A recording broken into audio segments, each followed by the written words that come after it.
share the link to anyone else, do you? No, go for it. Cool. Cool molasses. Okay, let's try this. Say something. Oh, Hello, hello. Okay, there we go. Anyway, we're live. Sorry about that. That is the joy of doing a live show. Yes. Yeah. Anyway, once again, let's start this introduction all over again. Uh, we can't edit this at all, so Right. because it's live. So anyway, I promise by the next episode we'll get it down. We'll get it down. My name is Eric Mitchell. I am one of your hosts. And joining me again is my co host, Abby Patterson. How are you? Good, how are you? I'm good. The second time we tried to do the Yeah, introduction. right. We have a lot to talk about tonight. We are going to be talking about the High Republic. We're going to be talking about comic book news. We are going to be talking about.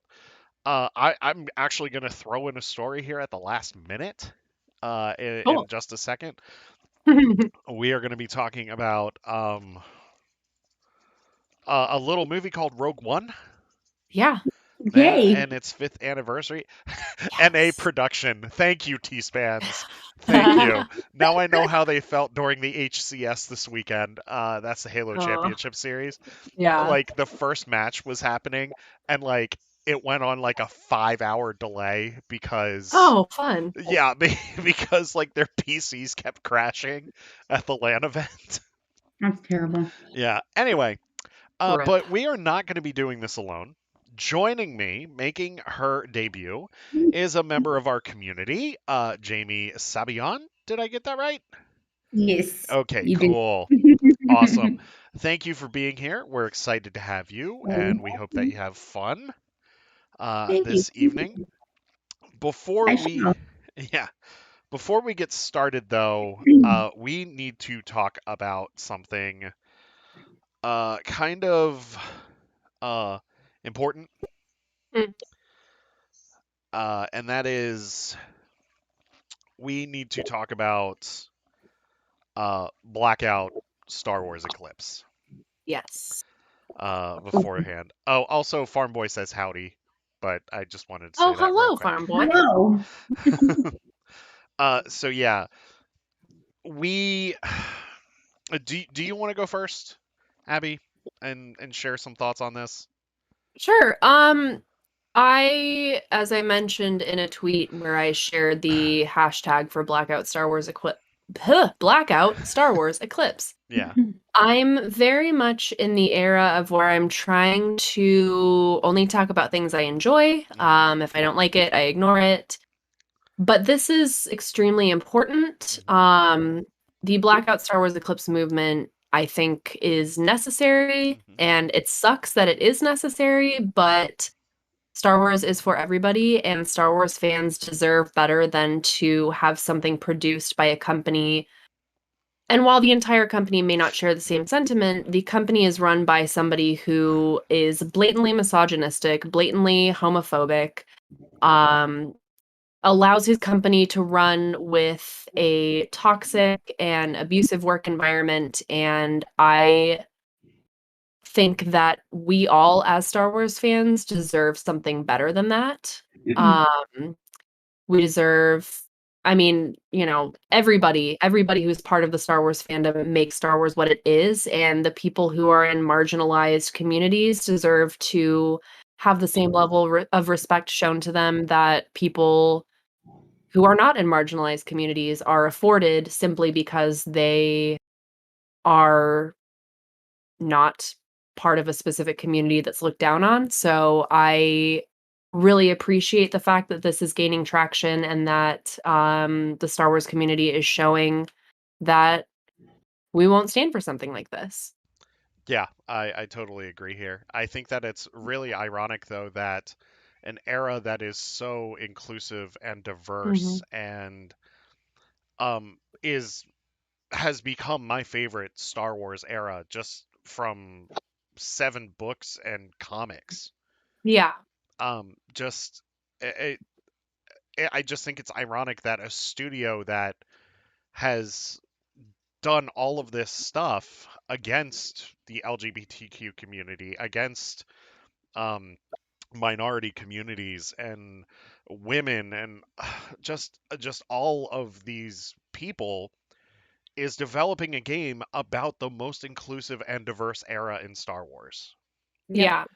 And honestly, I've said this before on Twitter. I said it also in our Discord. We're not going to be covering this game No. until a new studio is found. We Mhm. are not going to be covering this game Yeah. because they don't need the publicity. This idiot in charge does not need the publicity. Yeah. And we'll continue to protest this until Lucasfilm, you know, realizes what they've done That's really bad. and change. Jamie, do you have any thoughts on this before we go? I will be fairly honest. I only saw the trailer to Eclipse. I didn't know anything that was going on until now. Okay. Um, honestly, I don't stand for hate against the LGTB. I Yeah. forget what it's called. That It's fine. community, yeah. Yeah. No, I mean we 'Cause get it. I have a lot of friends that are, like that. Hmm. And, I respect them so much and they're amazing people. So for that to be going on, I can't stand for it. Yeah. Yeah. So we are still going to cover the High Republic, though, like books Mhm. and comics. The Acolyte is a High Republic TV show. We're going to be covering that, especially since it's a non-binary person of color that's being looked at as the lead for that show. We're Yeah. definitely going to cover that. But yeah, we're still going to cover the High Republic, but this game we're not going to talk about it until change is made. Yeah. But you would think that Lucasfilm would have made a statement by now, but I guess they're gonna wait until after the holidays. It feels You would like. you would also think Yeah. that Lucasfilm would be smart enough to stick with the people who made Battlefront and Battlefront 2. I mean, this Oh. this game could have easily been given to Respawn that did Jedi Mhm. Fallen Order. Yeah. Yeah. Yep. Um, that's all I'm gonna say about this game. Mhm. But we're gonna move on Yeah. Yeah. now. But just know that if you are a member of the LGBTQ community, or LGBTQ plus community, I apologize for that. If you are, um, no matter your skin color, no matter your gender, no matter your sexual identity, no matter your religion, if you're a good person, if you're a nice human being to other people, you have a space here. If you're going to be Mhm. pardon my language, if you're going to be a dick, you can get out. Exactly. Yep. Yeah, you can get the fudge out because it's not happening. So, Yeah. I just wanted to start the show off with that before we got into announcements because this is so important here. Yeah. Um, Absolutely. It really is. yeah. So we have a few announcements here. This Tuesday night is our RPG. It is back. It is our Life Day one shot. And Yay. I'm sorry, folks, but it is the last show of the year. Yeah. But Aw. but don't worry. Don't worry. Because I believe it's January 1st. We come back and we come back Okay. swinging.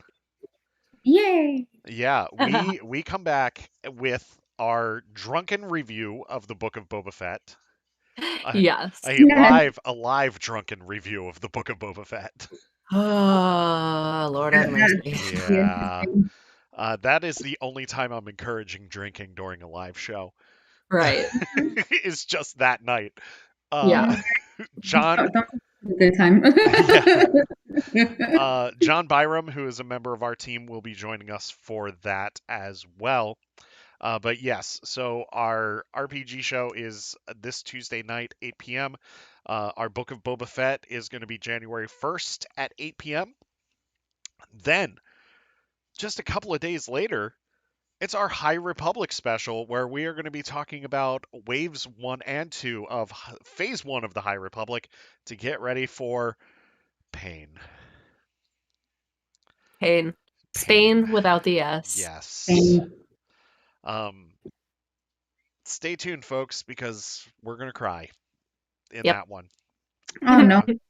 Yeah. Damn you, Kevin Scott. Someone's sipping on some spotchka. Yep. Farm boy, yeah, buddy. So, so we have that, and then did I have? Oh yes, we are working on a January RPG date, so stay tuned for that. That is it for the announcements. Let's get to the news here, folks. So our number one story is definitely Star Wars fans unite for Blackout Star Wars Eclipse to protest Quantic Dream's development of the High Republic-based game. We kind of just covered this, but I just Yeah. want to just talk about how this is amazing. The community, seeing all of these podcasts like to come together with this community to do this protest is absolutely incredible. I mean, Yeah, it really is. yeah. And I mean, look at the impact that we can have as fans Yeah. on this Yeah. when we're not arguing if The Last Jedi is a good movie or not. And Right. I love The Last Jedi though. we all do. Yeah. Or if Ryan Johnson ruined Star Wars. But I mean, Oh, yeah. this is an amazing movement, and just to see the all of these podcasts come together, and like even authors like E.K. Johnston are supporting this, Yeah. and like you can tell like the High Republic authors want to weigh in, but like they can't. Yeah, they're like, "Oh, I work for this company, but also, ugh." Yeah. So I'm just kind of like, like I want to talk to them about this. Right, But I yeah. have a feeling like it's going to be like one of those things where we might have to do it at the end of the High Republic era. Um, Right. but this goes to show you the power of people just coming together and just trying to make the world a better place and trying to Yeah. make this fandom a better place. Yeah. Anybody have anything else to weigh in on this before we move on to our next topic? No? I think we've all kind of said our piece on this. Yeah. Sounds good. So Farm Boy says, so many in my playlist I've heard support hashtag Blackout Star Wars Eclipse. Thank you, Farm Boy. That's awesome. Yeah. Hey, that's awesome. Yes. So let's see here. So our first thing was we have Bring Home the Bounty week 10. And the only thing, okay, the Grogu Santa fig pin is pretty cute. Yeah, that's super cute. Both of them are really friggin' cute. Yeah. Um, Then there's there's the Duel of the Fates Funko Pop, which I think is really funny that they blacked out Obi-Wan and Qui-Gon. I need that pop so bad, and I hope that the Obi-Wan and Qui-Gon for it, like, eventually come out to, like, Yeah. Yeah, be, like, a that would set. be really I need it. Yes. So then we have Vintage Collection, a Fennec Shan from Book of Boba Fett, oh my Mhm. which that gosh. figure is gorgeous. Yeah.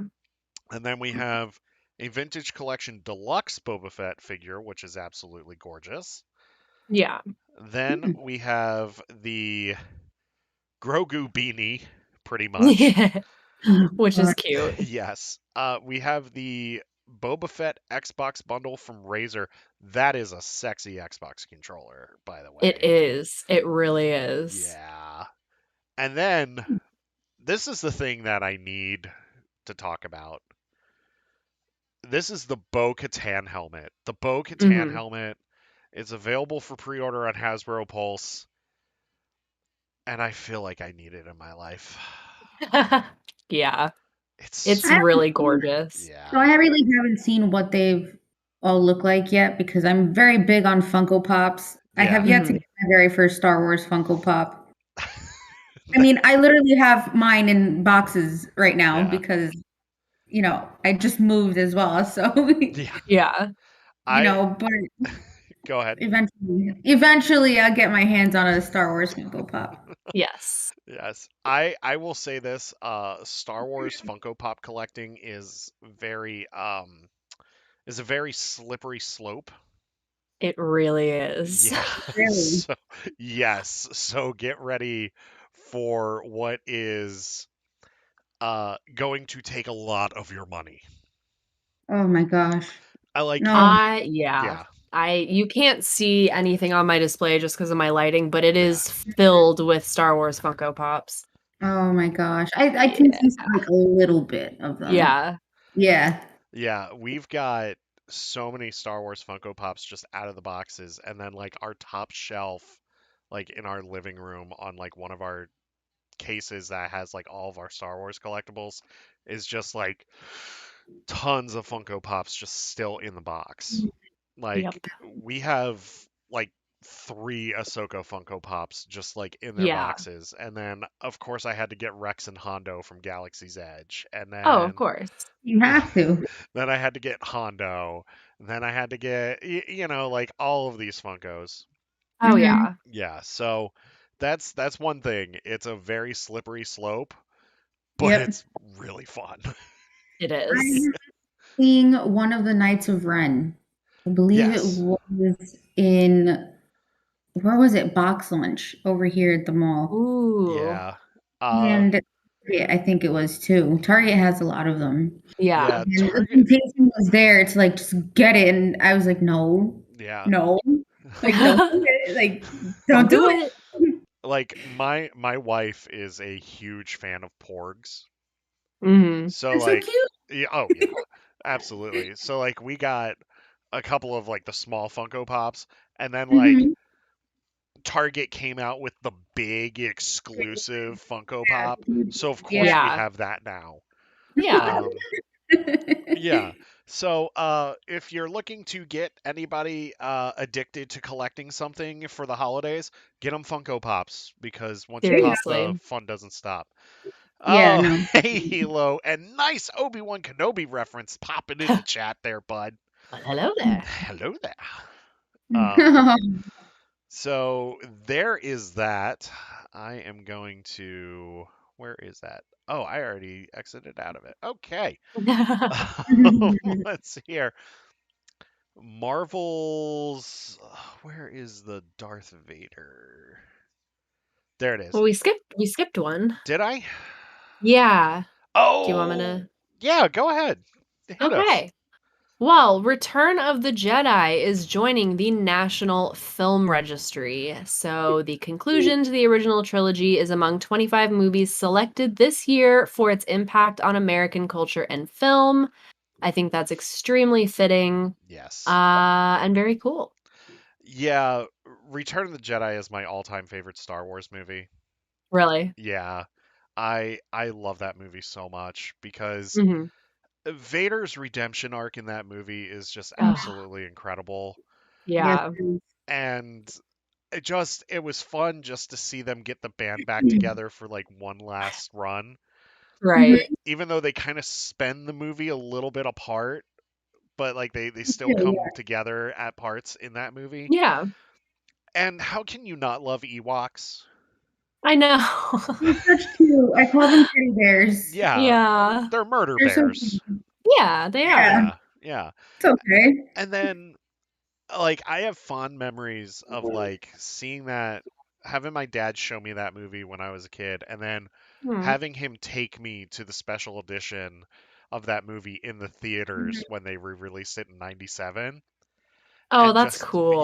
and just sitting there just opening night with just a tub of popcorn just shoveling it in my mouth and just Yeah. watching all of the goodness and my favorite scene in that movie is Yoda's death Right. because of just like how Yoda has still like clung to like the whimsical side of him Mhm. and Yeah. he still finds a way to make fun of Luke like even on his deathbed like Yeah. yeah so Jedi is an amazing movie. Kevin Scott and Daniel Jose Alder, two of the High Republic writers, it's their favorite movie too, so Really. yeah. That's awesome. Yeah. Hilo says, "Love murder bears. They are the best bears." Yes, They yes, they are. are. And how can you not love Han and Leia's love story in that movie too? Well, I it's Like, know. absolutely beautiful. yeah. Yeah. It's really So beautiful. yeah, it really is, and it's the perfect conclusion to that trilogy too. A- Yep. And it's a really good palate cleanser after Empire Strikes Back because Empire is Yeah. such a heavy movie Yeah. that Hmm. this one just feels a little more fun. Yeah. It does. It Yeah, does. I yeah, think my favorite part out of that whole movie, and I know they had to edit it to put a young Anakin in the movie. Yeah. yes, Seeing him come out at the end made me tear up a yeah, little Oh, bit yeah. because it's like, well, now you're with Obi-Wan and Yoda, yeah, Yeah. even though you're your young self. yeah, Well, I think it's interesting that they chose to do that too because, like, it's Return of the Jedi, and, like, Obi-Wan Mhm. has been a Jedi his entire life, so it makes sense Yeah. to have him in his, like, old form, but, like, Anakin was a Jedi up until he turned into See, Darth Vader, so yeah. bringing him back in his, like, Jedi form, I was like, "That's it good." was it Hmm. was only fair. Yeah, right? Yeah.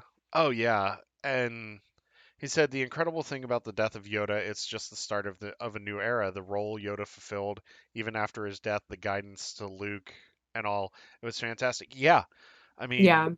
Yoda served his purpose, but yeah, absolutely. Like you hit the nail on the head with the Anakin thing. Being Yep. he is the Jedi that does return. It's not Luke. Yeah. It's Anakin. Yeah. Yeah.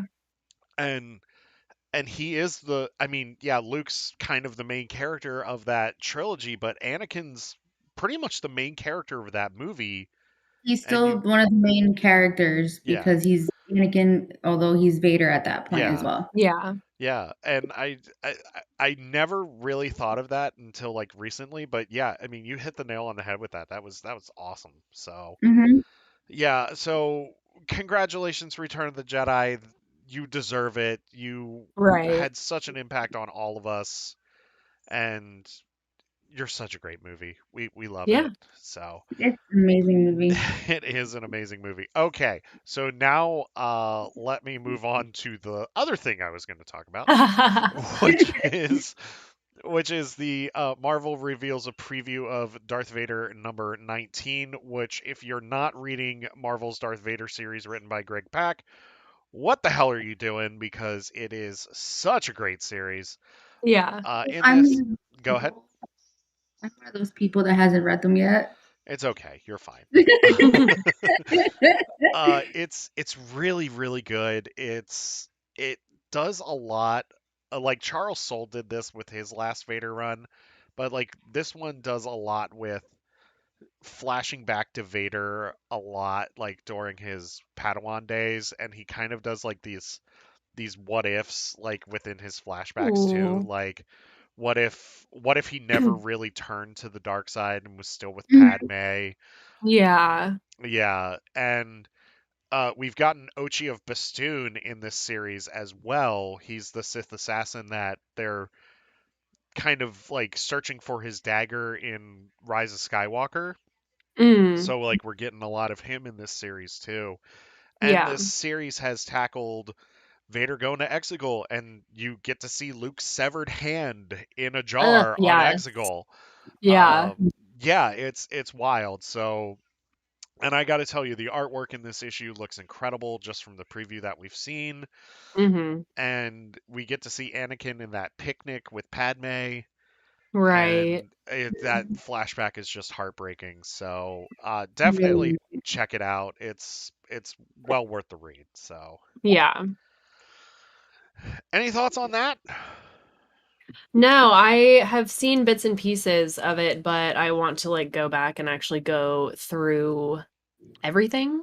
Yeah, But I've seen that picture of Vader with Luke's hand in a jar so many times, so many times, and I'm like, I need to actually, like, go through and, like, fully read this. It looks yeah. so good. Oh, I it's haven't seen it yet, because I think I just need to go and get my hands on all of them and read them. Yeah. yeah. Definitely do it in trade. It's a lot better in trade paperback form, because Okay. it just Mm. collects all of the issues just in like one soft cover or hardcover. Oh, Mhm. okay. Yeah. Hilo says, "Wow, that sounds crazy. Just Vader on Exegol, mind blown." Yeah, because at that point you actually get to see the Emperor working on the Final Order at this time as well. So Vader knew about the Final Order. Yeah. according to this died with comic. him. What's It that? died. It died with him, Yeah, basically. yeah. So the Mhm. Final Order died with both Palpatine and Vader. Yeah. Yeah. So I just thought that that was pretty cool. So now we have, if you are looking to get into a High Republic comic or a High Republic story, Trail of Shadows is the one that you should be reading Oh, I because have to get into them. what's that? Yeah. I have to start reading them. Yes. So Trail of Shadows. So we got a preview of Trail of Shadows number 3 this week. Which Trail of Shadows is a detective story set in the High Republic Mhm. that follows Okay. a Jedi investigator. And we're gonna go with Rogue One here, Farm Boy. We got to get through the news, bud. We got to get we through the gotta news. we gotta we gotta talk about the pressing issues. Yeah, Step at a come time. on. One step at a time, bud. I know we're getting there. It's a slow simmer. We're only Yeah. 25 minutes into this thing because 3 minutes were spent without audio. So, which is my bad. So, So It's okay. we'll get there, I we promise. got it. We're getting there. We're getting there. Patience. Patience is Yes. virtue. Patience, young Padawan. I sense Uh, patience. yes. Yeah. So, so with Trail of Shadows, this follows a Jedi investigator, a Jedi detective essentially, and a private investigator, and they're trying to uncover what actually happened at the end of the book of the Rising Storm. And so like they're sent on this investigation, and I got to tell you, it's this series is incredible. We're 2 issues into this thing, and it's beautifully drawn. It's Yeah. beautifully written. And we get to see Jedi Master Stellan Gios join the case as well in issue number 3 here, and this should be a lot of fun. Gonna be Also, Gumshoe yes, Stellangios. Gumshoe Stellan Gios. Gumshoe. Yes. Um, it's really interesting because we have the other private investigator. Yeah, Cian Holt Yeah. is also a lounge singer and lounge Okay. performer. Yeah, it's pretty wild. So, and then we see Marky and Rowe, who some people think may or may not be a chiss. Uh, and then we get something where, oh yes, Stellan and Emmerich are having a drink, and Stellan talks about a possible love triangle between him, Avar, and Elzar. So we shall Oh, see. We shall see indeed. I did Yes. see something about that and I was like, oh, okay, interesting. It's every story has to have their love triangles. well, Yeah, of course. it's really interesting because like in this era of the High Republic, they are not Mhm. shy about Jedi hooking up with each other. Like Well, yeah. they are not Well, shy about talking about it. I would hope. Yeah. Yeah. Like for Um, so long, literally everyone was like, "Oh, they can never do anything." But then like George Lucas was like, "No, they can bump bellies. They Whatever just the yes. heck. can't get like sad about it, you know?" Yeah. Like, but like throughout the High Republic, they're like, yeah, no, that guy hooked up with that person, and that person hooked up with that person, and I'm just like, all right, cool, because Sick. Love it. because like even Avar's like, Force users have to come from somewhere. You right. You right. Yeah. Yeah. I mean, Do she's two like, force users, one force user plus one force user equals a third force user? yeah. Is that how that works? Or Well, she's like the next generation of Jedi have to come somewhere. So, like I just think it's funny. Like the order is kind of like, well, we frown upon this, but when uh, one Jedi and another Jedi love each other very much, they call remember, the stork. attachments aren't forbidden. Are forbidden. Yes. Yes. Well, according to Anakin, we are encouraged to love. Uh, Yes. so, but I just had to talk about that because I just think Yeah. that it's interesting that they bring that up, and now people are like, we want to see Stellan and Elzar kiss. Yeah, Now why this. not, right? If it happens in Fallen Star, we're good.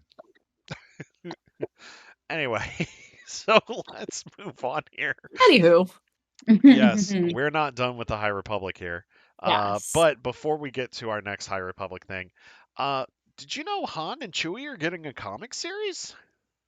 Are Yes. they? That's And I'm awesome. Yes. so excited. Yes. So this is going to be from Marvel Comics, launching in March 2022. Written by Mark Guggenheim and penciled by Dave Messina.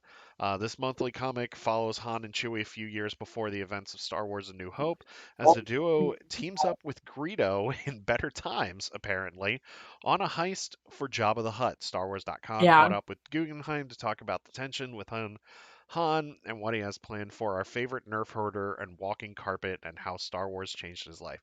Um, we only got cover art here, which that cover Hmm. art is gorgeous.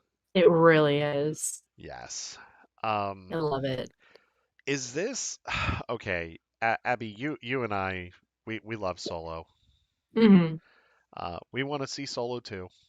Yes. Is Yes. this Solo too? Is this like Disney just I being like, don't know. I wonder if they're gonna tie in any of the events to Solo. I wonder if they're gonna, name drop Kira or like yeah, Crimson Dawn or anything. Like I don't know. But yeah, I am excited for it and I want to see it yeah, happen. And I, me I too. want I want I want Solo too. But this is good for now. Yeah. Are Jamie, your thoughts? I haven't seen Solo yet. Ooh, Yeah, I know. Oh, So I no, I'm just can't kidding. really like talk about, yeah, Chewie and Han. I just know that their friendship is really amazing. They're hilarious together. yeah, Their Yeah. chemistry is great. I mean, I just still want to know how Han can understand Chewie. uh, Seriously. When did this man learn Shriwook? yeah. I mean, Exactly. I think it's funny. Like one of the best parts in Solo is like when he tries to communicate with Chewie in Shriwook, and Chewie Yeah. gives him like this Like, face, and then like Han what says, "Yeah, I speak a little." Yeah. He's like, okay, I'm a little rusty, but Yeah. Speaking of Kira, Crimson Rain. ooh. Yes. Um, I am not going to spoil Solo for you because you just need to watch it. Yeah, you definitely should. It's really good. Like Yeah. I walked into that movie saying like I don't know if I'm gonna like this, and it's like really good. It's so much fun. I Yeah. So much I fun. will be very honest. I've heard mixed reviews about it. Yeah. Um, I've had a lot of people who went to see Solo say it was good, it was bad. So I'm like kind of like in between right now, juggling. Do I watch it and give my own opinion, or do I just take the opinion of others and not watch it? Watch it and give It's your own fair. opinion if you have Disney Plus. Like, I Yeah, true. definitely will. I do have Disney yeah. Yeah. Plus. I Even mean, if it's just something you throw on one day when you're like, I don't really know what I want to watch, like yeah. just have it on the background kind of thing. Yeah, I personally thought it was a great movie. Yeah, I'll I love definitely that have movie. to watch it. It's Yeah, I'll definitely have to watch it. yeah, that movie's my second favorite Star Wars movie. Uh, because of just how much damn fun that movie is. It really was. Yeah. It looked like it was a lot of fun. I will Yeah. be honest again, and I will say I think the actor they picked for Han really didn't quite catch my attention a Hmm. lot. I I've thought that they could always find someone who looked like Harrison Ford, the same way if they were to make something about Luke Skywalker, they have Sebastian Stan, who yeah. looks like Luke Skywalker and Mark Hamill. Yeah. So they can do that. Yeah. Even my mom was telling me, I don't want to go see it because he doesn't look like Harrison Ford. I will And say I'm like, this. well, Oh no, go ahead. go ahead. I will say this. Say what you will about his looks, Alden Ehrenreich really holds his own as Han Solo in this movie. He caught a lot of Harrison Ford's like mannerisms like Yeah, really well. he did. And you just have to like you have to go in not comparing it. Mhm. Seriously, because this is and Farm Boy's actually hitting the nail on the head. Pay no attention to the reviews. Just go in for the story. The story Yeah. is just a great story. It's a fun story. And the characters are fantastic. Like Donald Glover as Lando is Oh my God, so I'd good. I die. heard he did really good. Oh, Did. he is amazing. I just love Donald Glover, like, Yeah. in general, and I do have Childish Gambino in my, like, So music do I. library, So do I. but, he did really good as Lando. Yeah, and like the scene where he's like trying to write his book while like all the stuff is going down on Kessel is just one of the Yeah, best he's just like, scenes. yeah. And he has a very sassy droid that Oh my God, I love his droid!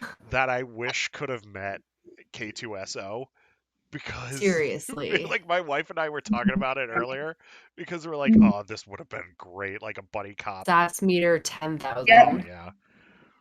Mm. So yes, that is coming in March of 2022. It is going to be a few year prequel to A New Hope. Hmm. So let's continue on here. We are almost done our news headlines. Let's see here. January 4th. Nothing's happening that day. So I might as well move on. Not anything. Nothing's happening. So Yeah. January 4th is going to be the 1 year anniversary of the High Republic. It feels like it's been out longer.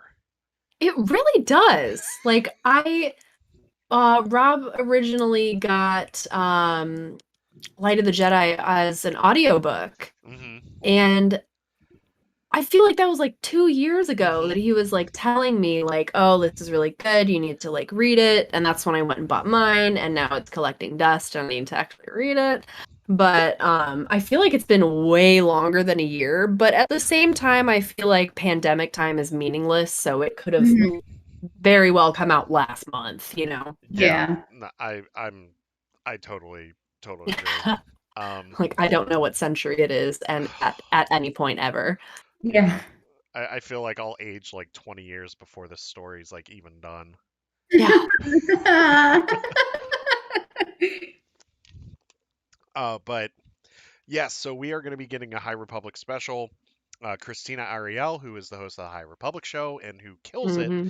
as the host of the High Republic show, is going to be doing an anniversary special, not only talking to the authors of the High Republic, but bringing on new guests and everything, Nice. maybe even including the community. So we shall see. Pick me. Huh? I said, pick me. Yeah. Any other thoughts on the High Republic anniversary special?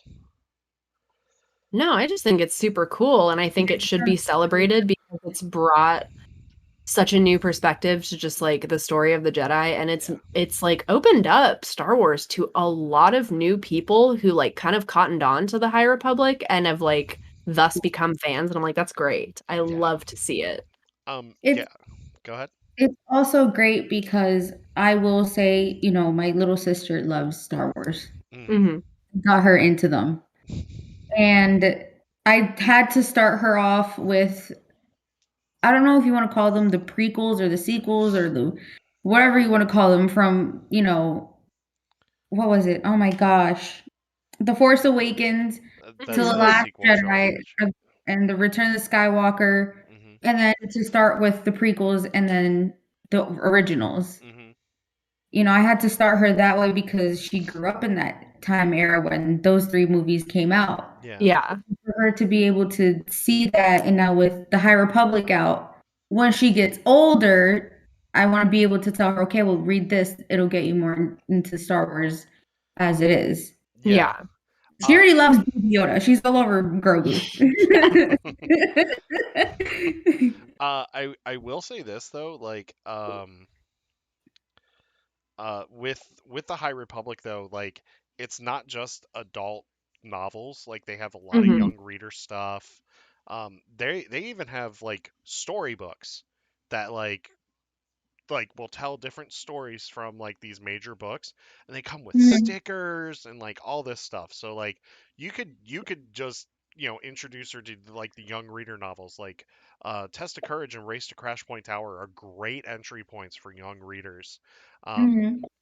for young adults, Into the Dark and Out of the Shadows are great jumping on points as well. So you don't necessarily have to go with the adult books. Like that's the great thing about the High Republic is that there's so many books for everybody Mhm. for this story. So like I saw like 7-year olds like reading Race to Crash Point Tower and were like, that was amazing. It was so good. Like I saw on Twitter there was like one fan that like gave their kid Race to Crash Point Tower and he finished it in 2 hours because like he was just Yes. like sucked into the book because he just Yeah. loved it.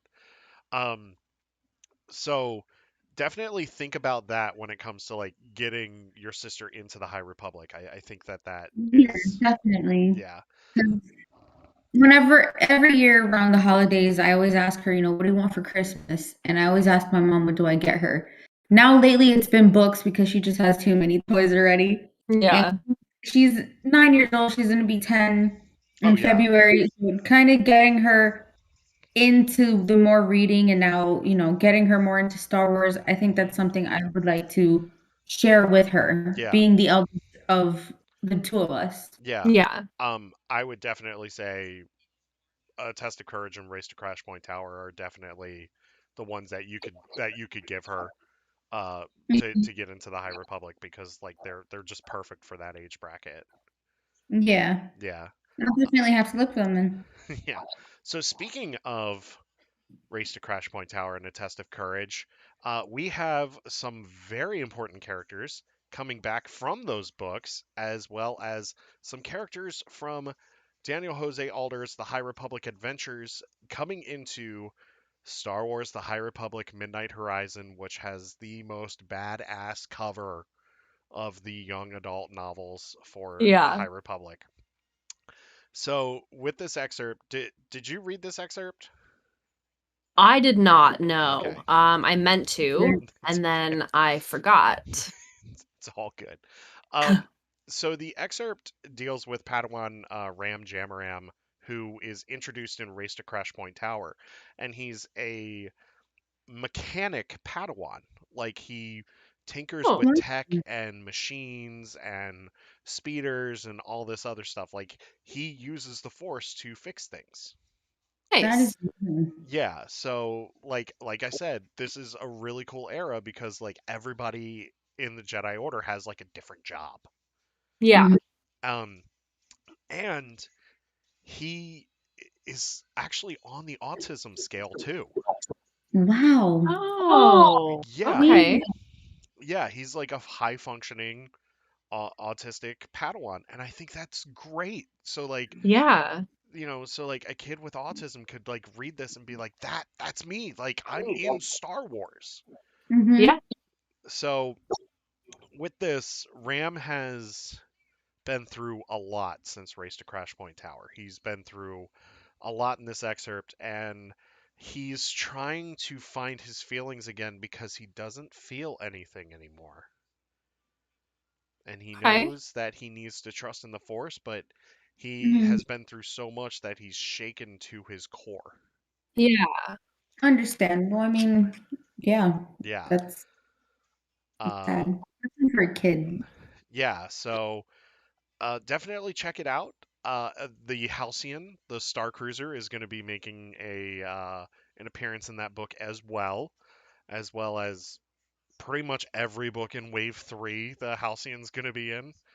Yeah. So Nice. there's that. I just have two more things to cover. I didn't put them in the show notes, Hmm. but uh, Justina Ireland's High Republic young reader novel Mission to Disaster has been pushed back to February 1st. Okay. So that Okay. and Midnight Horizon are going to release on the same date. So, just figured I'd share that. And Yeah. speaking of Star Cruiser, Abby, you might have seen this. Ever since that video, there have been a lot of cancellations. Yeah. Yeah. Wait, what's going on? So, Um, yeah, sorry, go ahead. no, do it.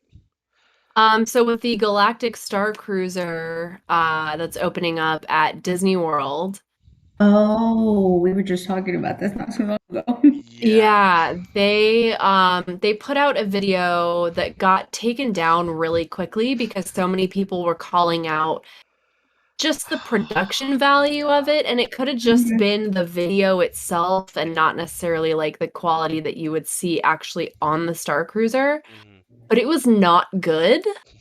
No. And since that video came out, a lot of people have canceled their reservations for Yeah. the Oh, Star wow. Cruiser. Yeah, Yeah. like a lot. Yeah.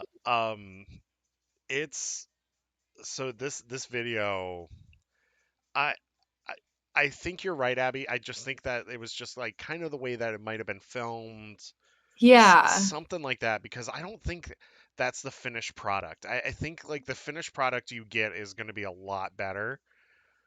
Yeah, which makes me wonder why they didn't just like wait and take a little more time on this video. Like it's not like it's open already and they wanted to do like a walkthrough of it. It was just kind of like to promote it, Yeah. and it just was not No. great. Um, the more I think about it, I was a little hard on that kid from the Goldbergs. You Um, were. I mean, it's not like you're like, this kid's stupid and he sucks and I want to kick him, I want to kick kind his of ass wanted or something to, like but that. Like, but like, it was just, I understood what you were saying. It was just an odd choice. It was very yeah, like out of left field to like choose Yeah. him. yeah, Uh, yeah, and he could be a massive Star Wars fan. We have no idea, but there was really no context. Like, why the heck is this kid from the Goldbergs on this? Like, it was so entirely random. it was, and then I mean, I was a little harsh on the entertainment. Yeah. Not it wasn't undue criticism though, you No, know? no, it really wasn't. It's just like I can see like why people didn't like it, because Mhm. I gotta tell you, it got a lot of negative comments. Like it got a lot. Yeah. And just to see people like canceling their $4,800 reservations for this thing is Based really on interesting. one video. Yeah. Like I saw it was on the Star Wars Star Cruiser like Reddit or something, Yeah. and like there were people commenting on it, and there were a bunch of DVC members that like canceled because they're like, I can't believe we're wasting the points on this, like Right. all of this. And like, who? Well, you would think, and it's like I told you previously when you showed me what everything is going to look like and when it's Yeah. going to open. I still think Disney should lower their prices for Hmm. it because Yeah. again, there are a lot of Star Wars fans that want to go and experience Yeah. it. I am one of them because as soon as they announced it, I'm like, okay, I'm there. Like I Yeah. want to go. Oh, we all were that way. I mean, we were Yeah. all that way. Um, now this now before we get it, because we're getting into Rogue One. Don't worry, Farm Boy. We're Yes. getting into Rogue One. Um, Patience, young Padawan, patience. yes. Real quick before I ask this question, Hilo, going back to the last thing with Ram Jamaram, warms my little Spectrum heart. Love the representation. See, that's what this is about. Yes. That's what That's this what is it's about. It about. Yes. is. Um, A- and And sorry, can I say no, one more yeah, thing real go quick? ahead. I apologize. Just Don't that is what apologize. it's all about because I guess I have to believe that somebody who can be homophobic and misogynistic probably also carries other negative ideals in Hmm. their heart. So who knows what else his thoughts are on people with learning Yeah. disabilities, people on the spectrum, people of different races, and that's why it we can't stop talking and or well we can stop talking about it, but we can't stop talking about Blackout Star Wars Eclipse No. because I don't think that people of that nature, like, oh, I'll be misogynistic and I'll be homophobic, but I won't be racist. Like, no, Yeah. that's probably not how that goes. Mhm. You can't Yeah, choose no. one and forego the others. Exactly. You Yes. A can't bigot is a bigot is a bigot. you can't be a lover of two evils is what my mother says. Yeah. Yeah. Um. So going, and that's a great point, Jamie. So going back to what we're talking about with the Halcyon, Farm Hmm. Boy actually just put in a good thing here. In my opinion, some folks aren't talking or taking into account that the Halcyon was built 200 years before A New Hope. Not going to look like anything Yeah. we're familiar with its new Star Wars. Yeah, and that's why we're getting the Halcyon in the High Republic because they want to Hmm. explain how the ship was built. They want to showcase the ship because that ship was built at the same time as the High Republic. Yeah. So we have to talk about that. Now, my question here is with all of these cancellations, does Disney lower the price?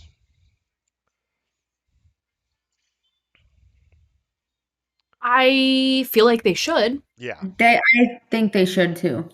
I yeah, feel like they should, but we also know that there are people who are willing to pay extreme amounts of money for different things. Like, yeah, I don't know if that means that other people are going to go ahead and book those spots. I'm really unsure. And I think it's going to come down to when it actually opens and the reviews and experiences of people who have made their reservation, are not canceling it, and experience it. And if if it's great, awesome. yeah, I would love for all of us to be proven wrong. yeah, I Mhm. will eat my own shoe happily. Like yeah. if we're wrong, I happily, like, I will be so excited and Oh, so yeah, happy, but if it's not up to par, A, just for Disney and Star Wars, but B, for the price, yeah, they're gonna have a lot to answer for, and they're gonna have to reconsider a lot of things, price included. yeah. Yep. I agree. I think if we do get a price drop, it'll probably be after that initial 3 months that they were talking about. Yeah. Mhm. We'll probably get a price drop within 6 months after launch, Yeah. I'm thinking. Agreed. Yeah. And even then, I think that the initial price drop isn't going to be that much. I think it might be they might charge you $800 a night instead of the 1800 or the however much it was. That, So, or they're gonna have to make the experience longer for the yeah. price that it is, or offer, like, single night stays or something, you Yeah. know? But then like with the single night stay or they have a package that is like if you book this package, you do get 2 nights of Star Cruiser and then you get like 3 or 4 nights at another resort Right. and then like you get like let's say like a 4-day park hopper with it or something Mhm. like that. That would be a little more.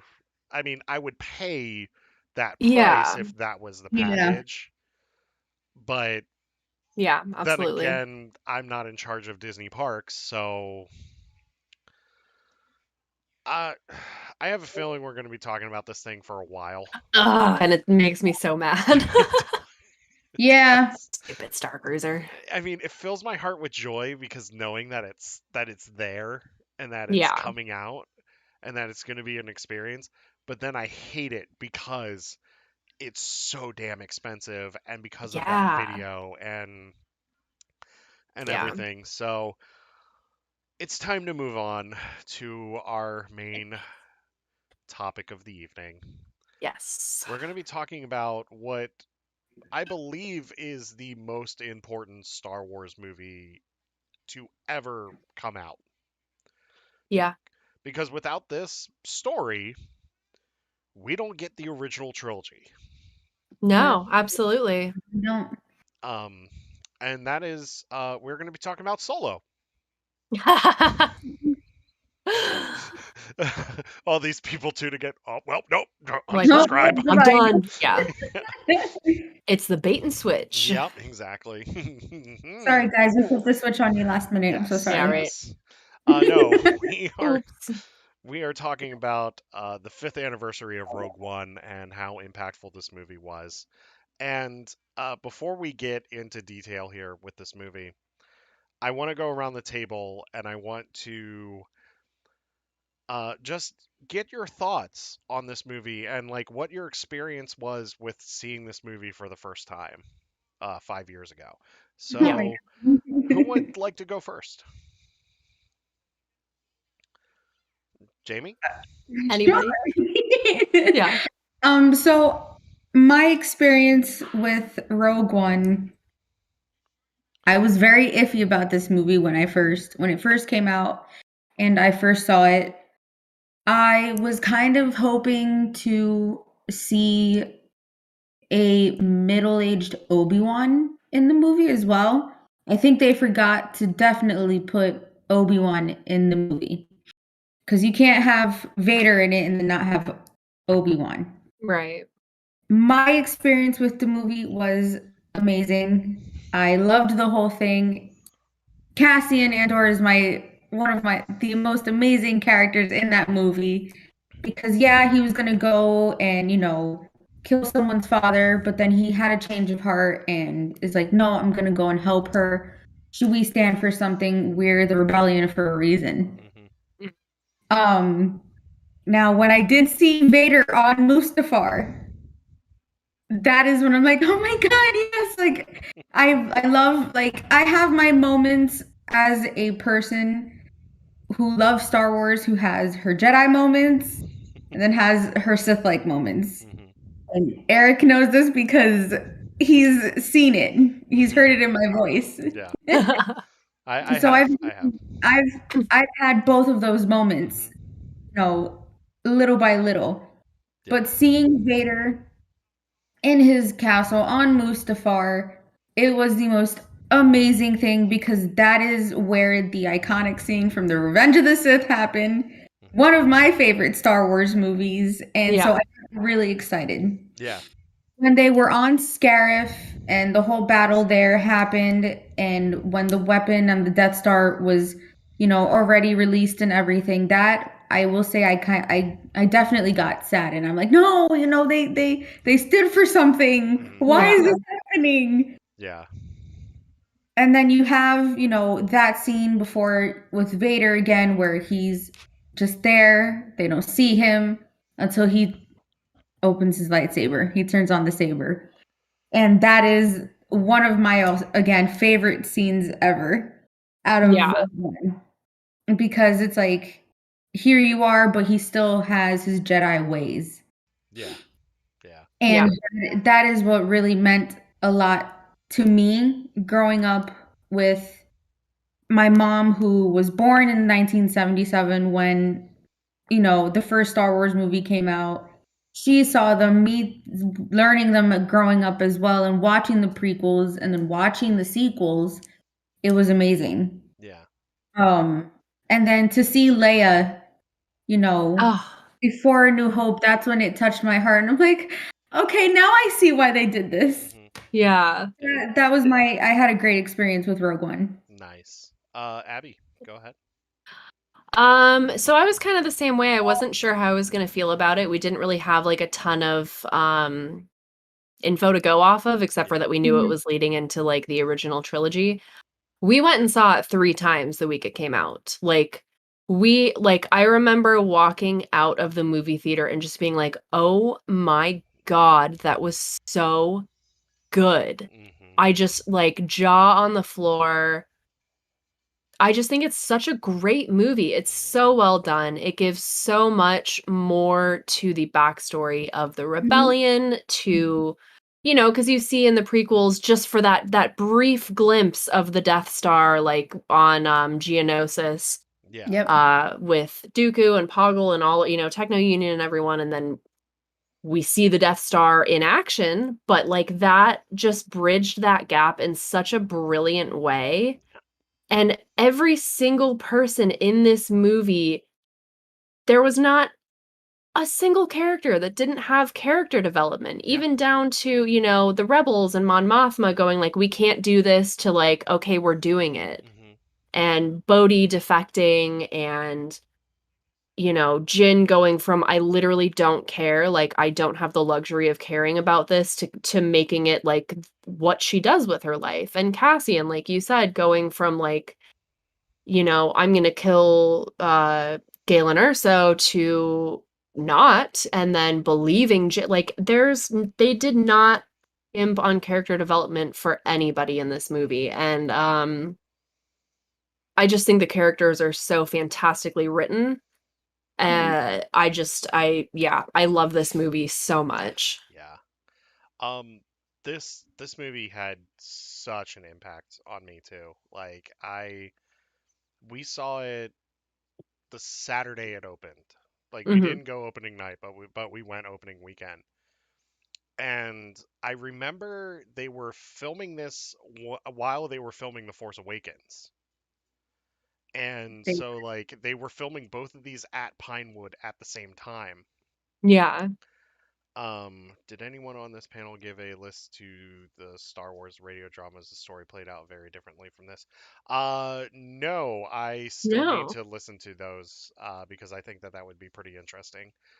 Yeah. Um, this movie hit so differently because we had never like we'd seen battles in Star Wars, but like we had never seen like nitty gritty battles in Star Yep. Wars. Yeah. And Farm Boy says, but I still love we were told this story. This story is so important and this story is so Yeah. amazing. And to see a war movie, like a legit war movie set in the Star Wars universe, I was like, sign me up. Like, let's go. Yeah. And then for them to pick Gareth Edwards also as the director who can shoot scale so well. Mhm. Like especially like that scene where you see the Star Destroyers like outlined in the shadow of the Death Star as like the dishes coming in. It's Yes. incredible. And then seeing Baze and Chirrut on Scarif running from the AT. I think The it's like AT-ATs? yeah, but I think it had like a different designation because it was like a troop transport too. Huh. I think it was like the ATCT or something. I'll Oh, have to maybe. look it up, yeah. Yeah. Mhm. But just like all of that, and I just remember just sitting in the theater and I was on the edge of my seat like the entire time. Yeah. And going to the character development, you're right. Every character in this movie gets a story arc. Mhm. Yep. Even frickin' Blue Leader gets a story arc. I Yeah. know. Like and and to see like Tarkin show up in this movie and Steven Stanton knocked it out of the park doing the voice of him, while the other Right. guy that did the stand-in was fantastic. Now, Mhm. Mhm. I will say this: the CGI on Tarkin is a little hit or miss depending on the scene that you're watching. Yeah. It Yeah. is. But I noticed that. but it's fantastic, and to see the rivalry between Krennic and Tarkin and how it was like Mhm. all political and had Yeah. Mhm. nothing to do with the military whatsoever. It's just incredible. And the Vader scene, uh, like Anakin's still in there at this point, Oh, yeah. He can Yeah. he can especially bet you, especially you when know. he makes the pun, "Don't choke on your aspirations." Oh, Yep. yeah. I'm like, That's Anakin through and through. oh yeah. Yep. Um, and I pointed that out to my wife. I was like, yeah, that's Anakin. Like he's Mhm. Yeah. still there, because that would be like if Ahsoka was there, like she would have laughed. Yeah, Yep. should have been But like, "Are you serious?" yeah, Yep. but And Obi-Wan would have just given him a look. yeah, oh yeah, Yeah, like, Obi-Wan would have rolled his eyes like Yep. yeah. in the biggest way possible. But I see what you mean about wanting to see Obi-Wan in this movie, but I will say this: I am so happy Obi-Wan is not in this movie, because this movie has more of an impact by seeing it from the normal perspective, the perspective of the little people involved in Mhm. this war, the everyday people in this war, that if you Yeah. brought Obi-Wan into it, I think the impact wouldn't have been as big as it was As with big as it this was. movie. Um, Mhm. Bail Organa is a great tie-in to Obi-Wan, Yeah. and Yes, he is. they don't use him much in that movie, which I think is Mhm. brilliant. Yeah, no. But I mean, I, this movie's beautifully acted. I came out of that theater, tears just rolling out of my eyes, and I was I like, don't know why, because my favorite part about the movie is when Jin and Cassian survive. yeah, nobody dies in this movie. Nobody dies. Yeah, Which, everyone's fine. They're yeah, fine, yeah. okay? They're still K2SO is the alive. best man at their wedding. Yeah. Like, you know, Oh my Cassian said god, I had to be the best man. I had a point about that I'll bring up later, but Okay. But I mean, and their sacrifice at the end, like, is yeah. so so great. And Mhm. because let's face it, we all knew nobody was making it out of this By movie. about like the beginning of the third act, you're like, oh, so everyone's dying. Yeah, Cool. Basically, because yeah. like as you watch it now, like you can see them set up their deaths in some Yeah. way, like Yeah. in the first two acts of that movie. Hmm. But I just remember just walking out of the theater, like I was with my friends, I was with my wife, and I was holding my wife's hand, and I was like, when can we go again? Because like Yeah. I need to see this again. Mhm. That's immediately we got home, we texted one of our friends and we were like, we're going to see this. Like, when are you free? And I think we went the next night to see it again. Yeah. I mean, it was just I can't say enough about this movie. Like this movie is amazing and has one of the best villains in it with Orson Krennic, and Yeah. I keep forgetting Ben Mendelsohn is just this incredible actor. Seriously. And I mean, And there's sorry, go ahead. no, go. I feel like I'm Well, rambling. no, it was kind of like leading into a different topic or No, go calling ahead. back to one. Okay. Well, I was just gonna say, like, you like touching on scaling, there are so many parts of this movie, like the opening, like a long time ago in a galaxy far, far away, and then it's Hmm. just black, and then it is immediately Hmm. there's no like fade in. It's so immediate, and there are so many like little dramatic moments like Hmm. that. The Star Destroyer suddenly coming out of shadow, like Hmm. seeing the Star Destroyer Rosetta, like seeing the Death Star like come out of shadow like that. There are so many little bits to this that kind of like give it just the barest hint of like thrilleriness to it, and Yeah. like how you said it was like basically a war movie. This is like Star Wars does Dunkirk essentially.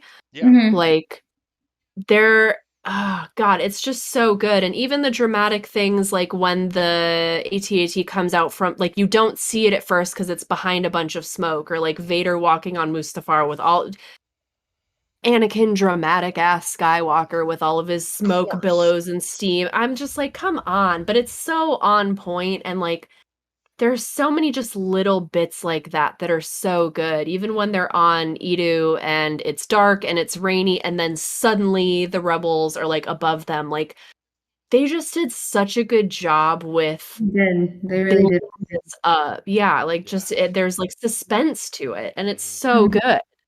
Yeah, going to the Edu thing, that's one of my favorite parts of the movie, the X-Wing strike on Edu, Yeah. because you have no idea it's coming. No, like you get that, like, okay, maybe they'll call them off, but it's like, nope, they're literally already there. And that's the next shot is them just like making a run towards the platform. Yeah. That's that's now that you mentioned that scene, that is how it was when I think it's Vader's Star Destroyer gets there.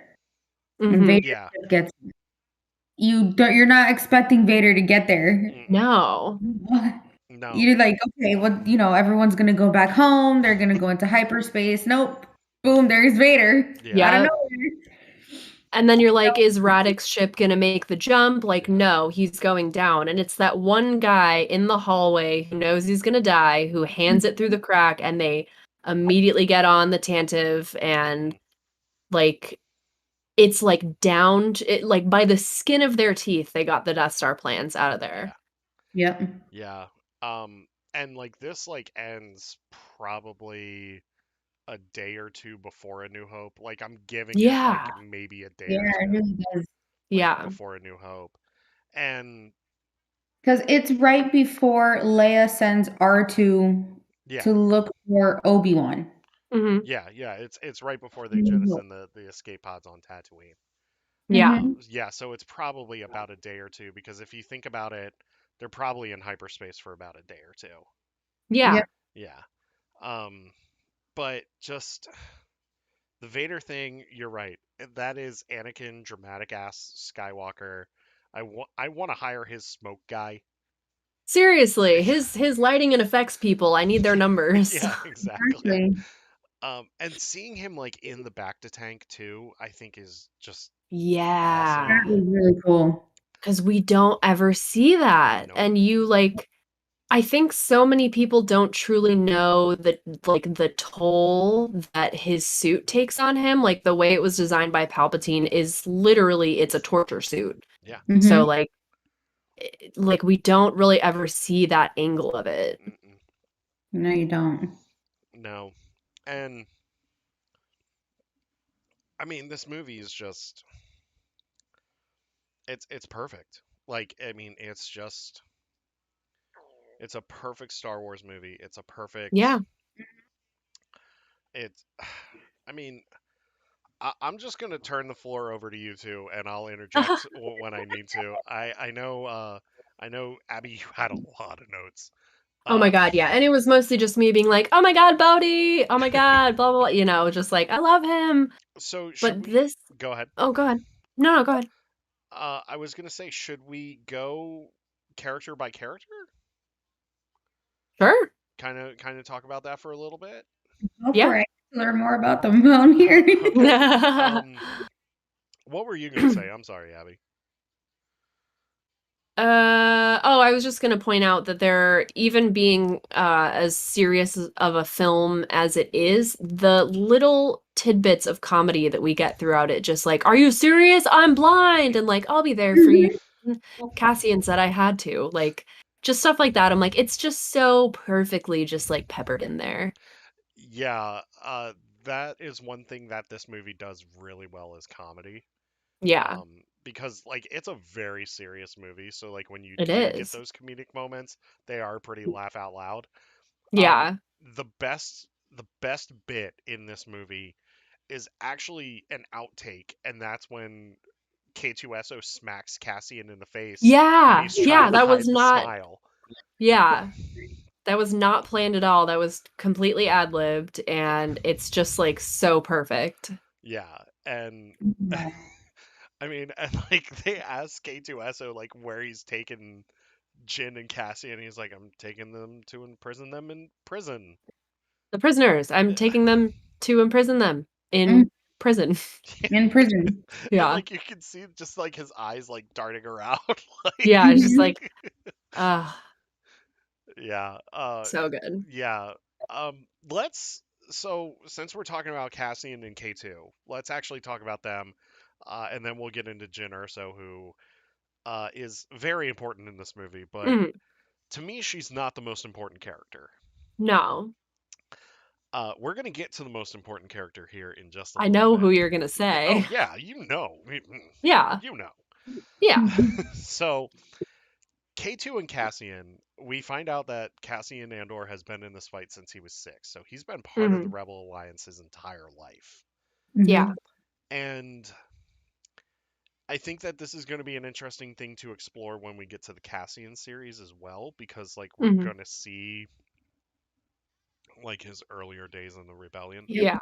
But to see the journey that he goes through, going from because let's face it, when we meet him, he's a cold-blooded killer. Oh, yeah. Like he kills that guy in order to escape. Yeah. Um, and then like when we get to the end, he no longer has that burden on his shoulders because Mhm. he did the right thing.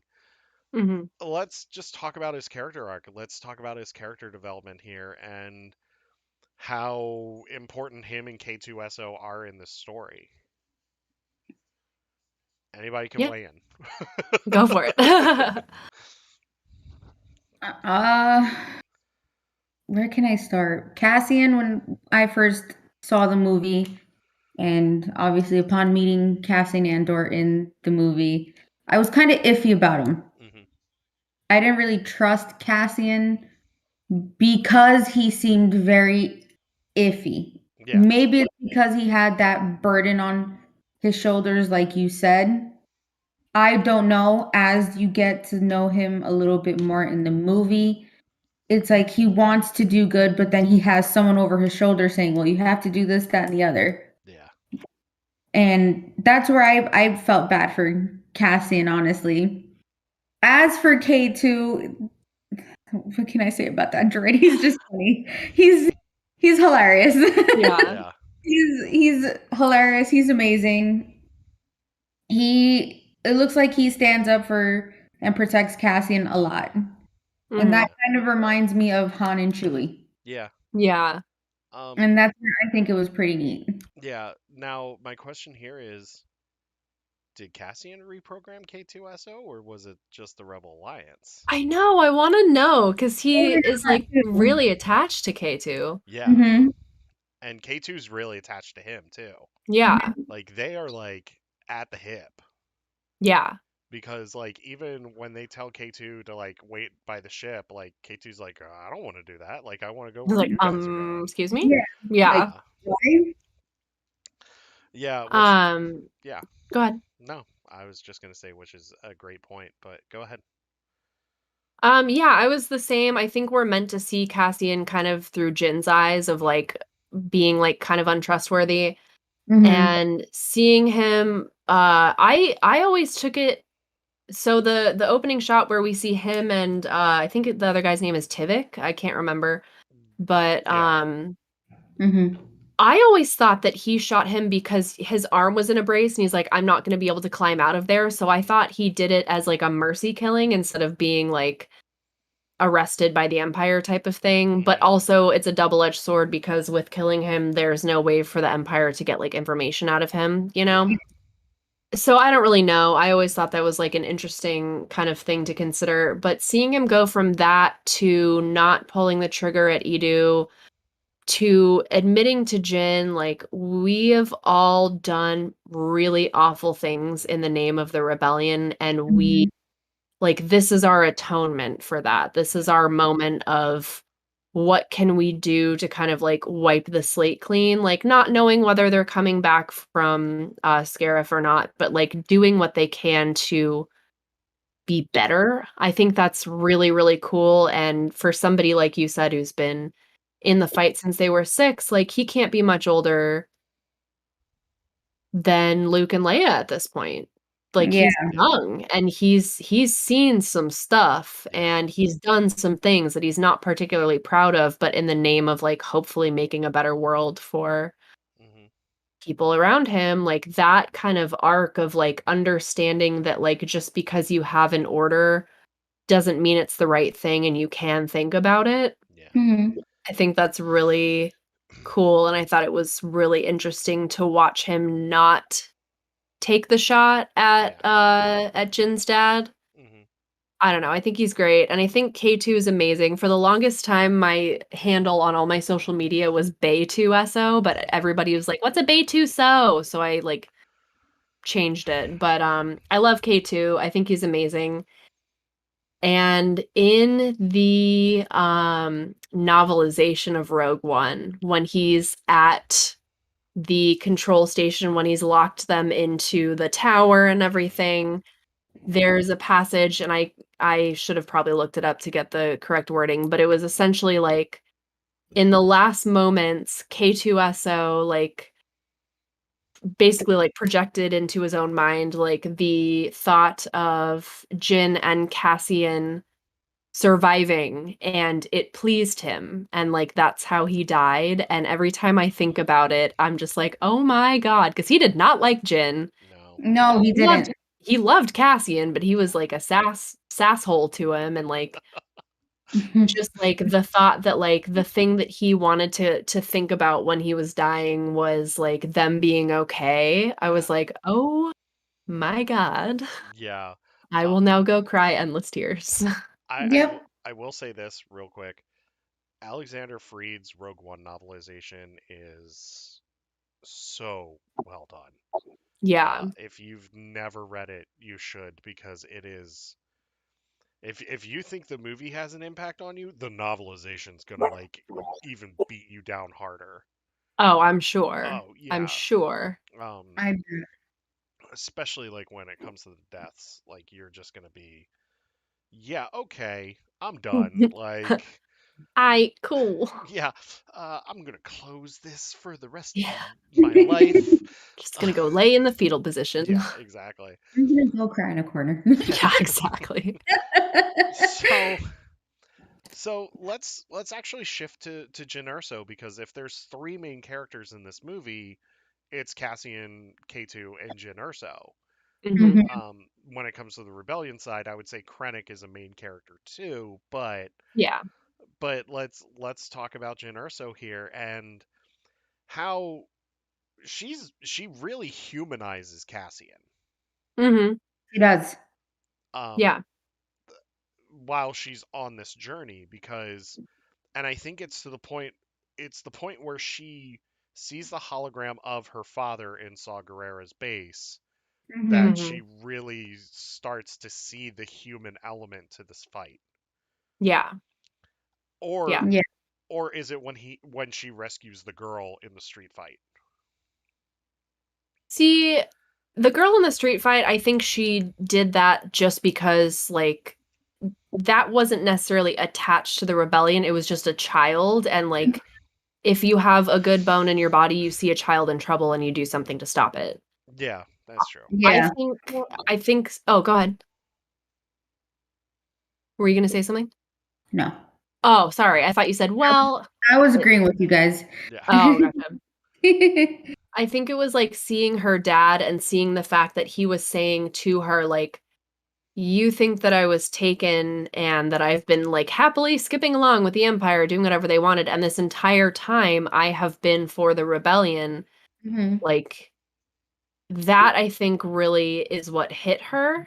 Mhm. And then we see that whole scene with her and Cassian as they're leaving Edu, and she's like, you can't talk your way out of this. And he's really angry because he's been caught out, even though he didn't pull the trigger. He had planned to up until the last minute. It was not like a conscious, like, uh-huh, yeah, I'm going in here to do this, like, wink wink. Like, he was fully planning to follow through with that.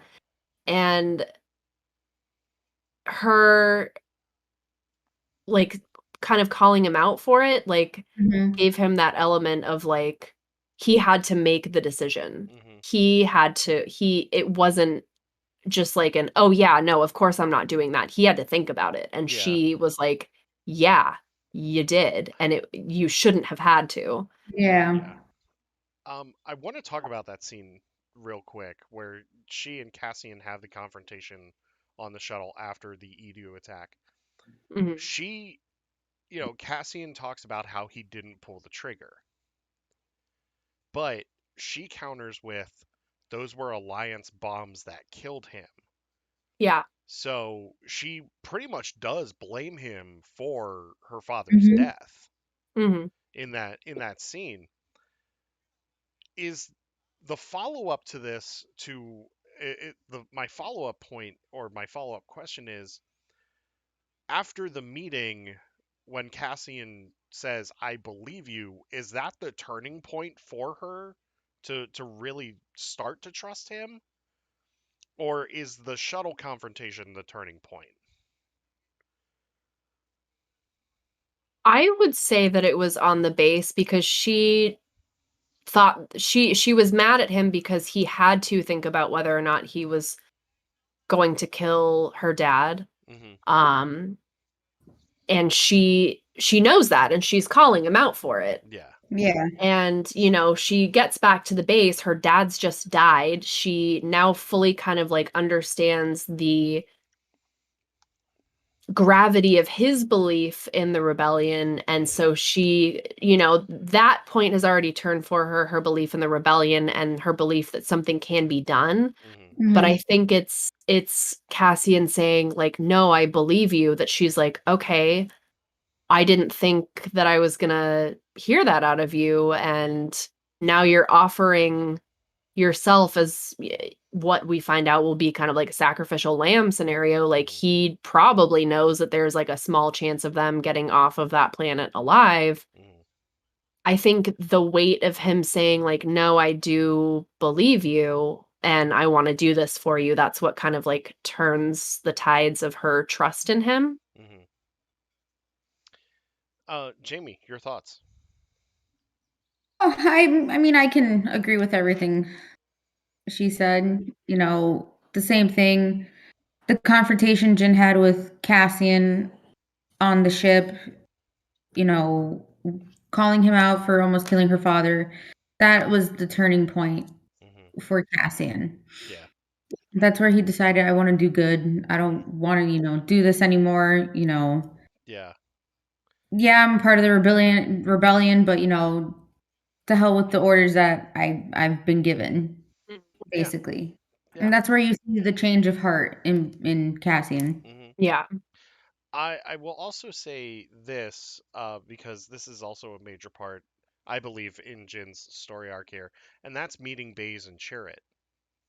Mhm. Yeah. Um, that is where we really start to see Jin believe in the ideals of the rebellion Mhm. Hmm. because of how Baze and Chirrut are.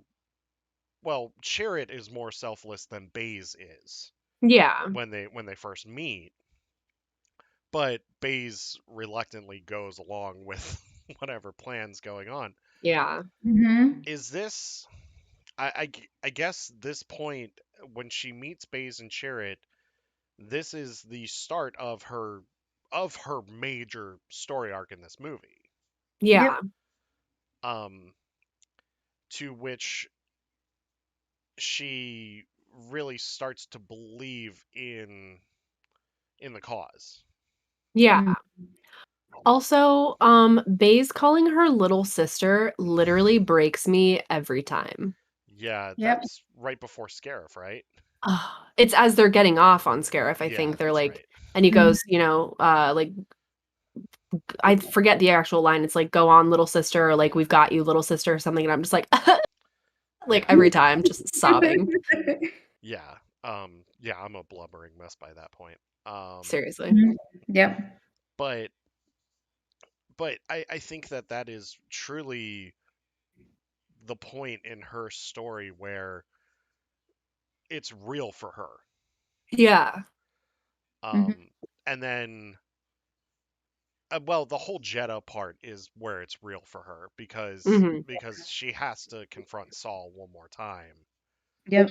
She has to confront Saw, and she can't keep pretending that she's like removed from it because she's with these people, and it's not just the rebellion as a monolith or an entity. It's like these are the people of the rebellion. Yeah. Yeah. And while Saul is an extremist, he is still part of the rebellion. Dude, Mhm. Saw, pardon my French, but Saw has seen some shit by the time we meet him in this movie. Yeah. Like going from seeing him in the Clone Wars, like, and I'm just like to that, I'm like, what has happened to you, sir? What did they do to my boy? What? Ah, my boy. What have they done to my boy? Um, your thoughts on actually, let's talk about Jen meeting Saw. Like, what are the thoughts here? Because I mean, Abby, you put it plainly there. Like, she has to have this confrontation. Yeah. Mhm. Um, Well, sorry, I feel like I keep like answering first and then going off on a monologue, so You're fine.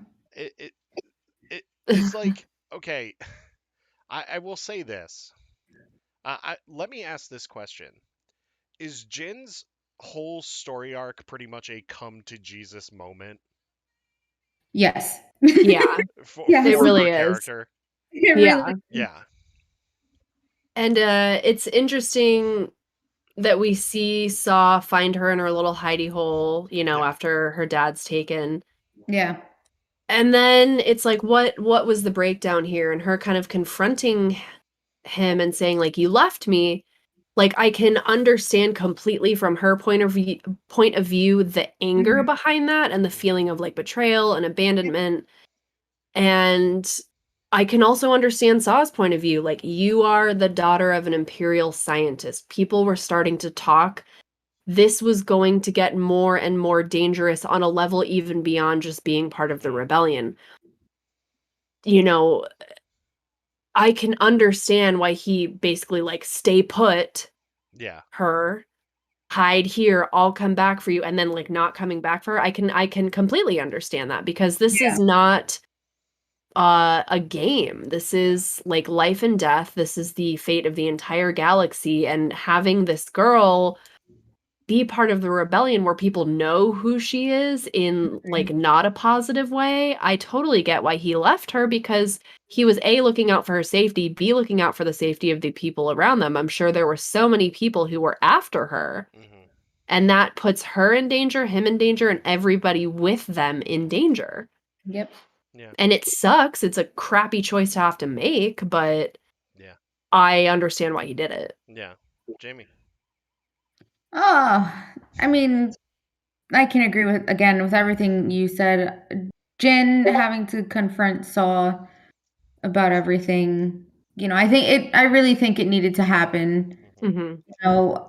Again, first seeing the movie, I'm like, why is she doing this? And then as I hear her talk and everything to him, I kind of put the pieces together as to why she's doing it. Yeah. So, Mhm. and watching it again a couple days ago, I realized again, okay, she needed to do this.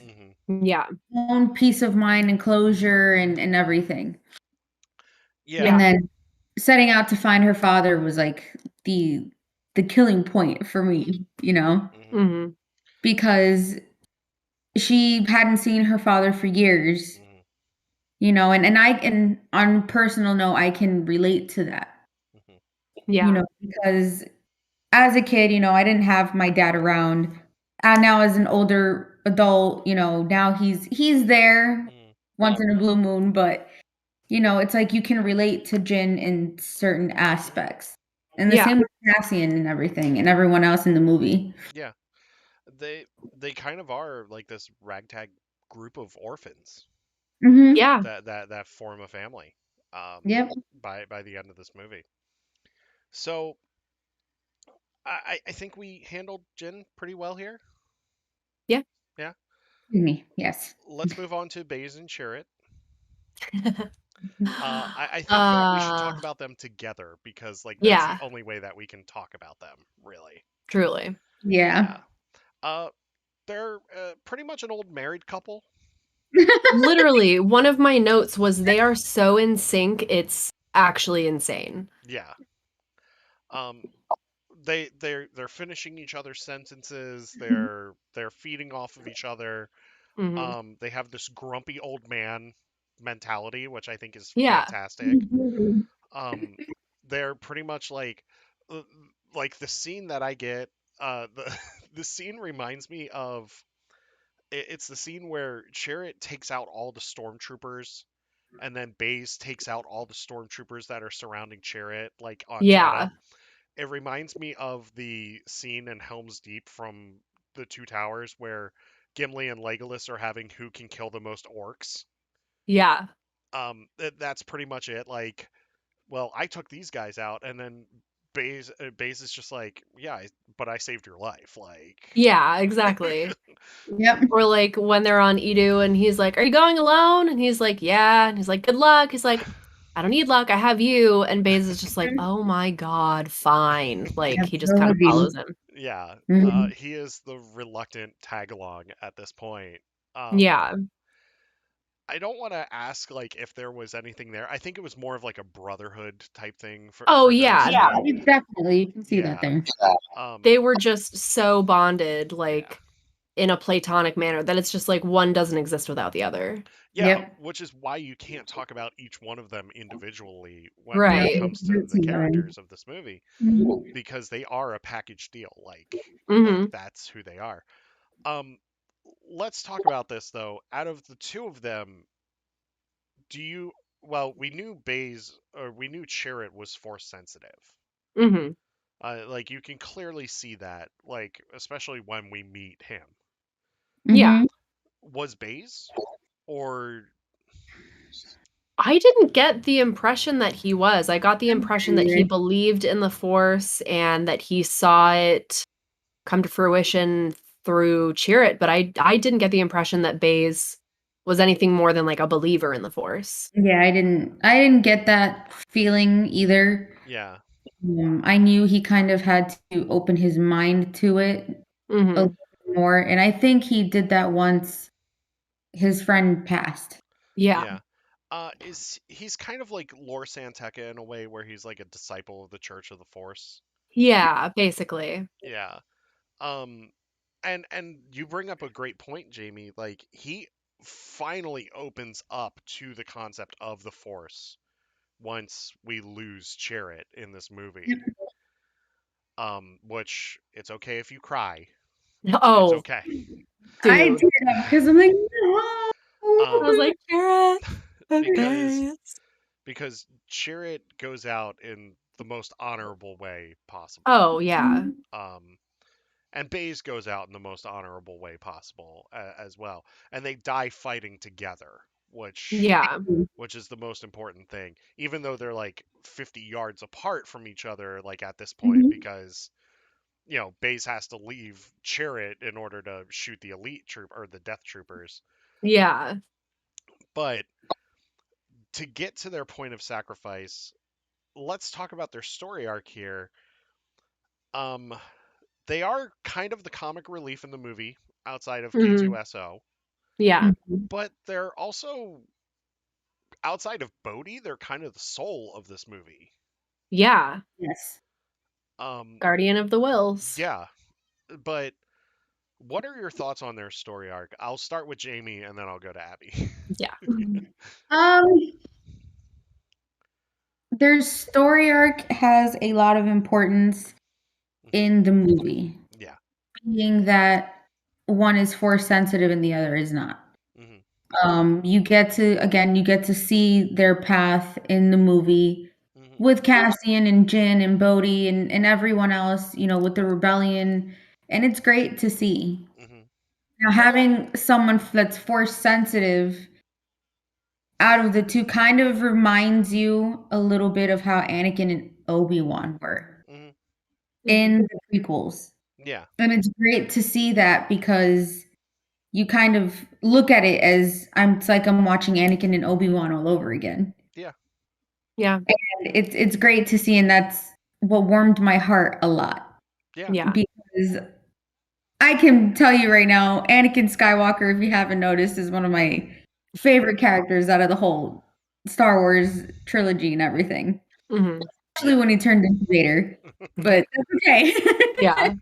But it's great to see that again Yeah. in a movie. I Hmm. think that that's a great point because if you do look at them from the Anakin Obi-Wan point of view, Mhm.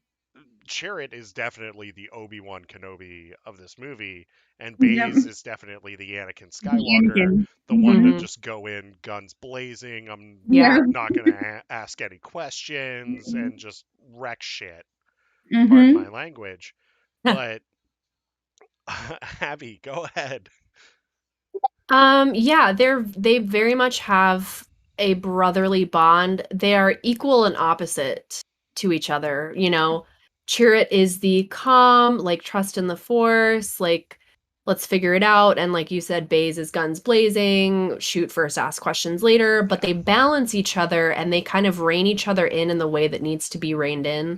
in certain moments. Hmm. Mhm. Um, and I think it's really interesting too to kind of like talk about how they're equal and opposites because when Chirrut is saying his like mantra, he's saying, I am one with the force and the force is with me. Mhm. But then when Baze is walking off towards the Death Troopers, he's saying the force is with me and I am one with the force. They're literally saying the same thing, but the opposite like Yep. order. Yeah. And I Order. just always thought that was like really interesting for their characters. Hmm. Mhm. Um, but you can tell how much heart they have for the people, Yes. sitting there kind of guarding the scavenged remains of the Jedi Temple on Jeddah. Hmm. Mhm. And it was basically a no-brainer for them to kind of like follow along and say like, okay, this is the rebellion and I have met them and we have interacted and I'm going to do what I can to help. Yeah. Yeah. In their two different ways, Hmm. their two different ways of kind of going about it. But I just think they're such brilliantly written characters for us as kind of like small characters as they are. Yeah. The movie would not have been nearly as impactful without them. Yeah. No, we would never. I will say this also, like Baze and Chirrut are the only people on the team outside of Bodhi Mhm. to accept somebody with all their flaws regardless, like right off the Yeah. bat, Mhm. because like even like I mean now Baze does want to kill Bodhi at one point, like like Yeah. when they're in Being that he is an Sakura's Imperial. house. Yeah, but they are so quick to accept him. They're so quick to accept Cassian. They're so quick to accept Jin and even K2SO that Yeah. they see past all of those flaws and they Mhm. know deep down inside this is a good person. That's why they Yeah. came with them, because they saw the light in them. Um, Well, Mhm. and this movie took place over the course of what, maybe a week, uh, maybe two? I would say And about 2 weeks. Yeah, yeah, yeah, and Baze is already calling Jin little sister, you yeah. know? Yep. I mean, it's amazing to see like how accepting somebody can be after just 2 weeks of Yeah. time. Yeah. And And now that you bring that up, and I'm sorry, I don't mean to cut no, you you're off. fine. No, you're good. Yeah. The Now that you mentioned that, it also kind of reminds you of how Yoda was with Anakin. Hmm. Hmm. I know Mace Windu wasn't very trusting of Anakin Hmm. in the very beginning. He didn't trust Qui-Gon's judgment and Obi-Wan's judgment Hmm. about Anakin, but Yoda did. Hmm. Yoda knew he had to go through all of this Hmm. pain and everything and suffering to get to where he was Hmm. in the end in Return of the Jedi. Yeah. So it's kind Yeah. of great to see that still within Rogue One Hmm. because it reminds you of the prequels and the original movies Hey, of the Star Jared. Wars trilogy. Yeah. Hi, DJ. Um, I will say this also, like, I feel like Baze and Chirrut are kind of like Qui-Gon, how Qui-Gon just accepted people the way they were, and Yeah. Obi-Wan kind of went along with it. Like, that's what Hmm. Yep. I see in this a little bit too. Um, we're gonna talk about the villains here in a little bit, but I want to get to the most important character in this movie, and that is Bodhi Rook. Yes.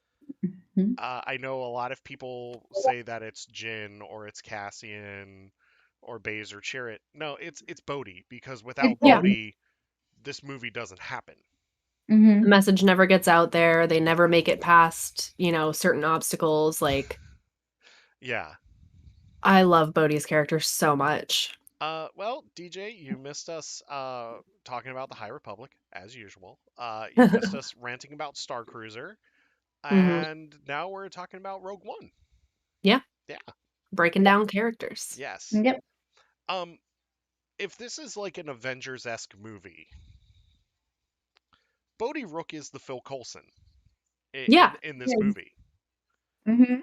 because he's the one that brings the team together, just like Phil Yeah. Coulson does in the Avengers And the movie. Avengers. Mhm. Yeah.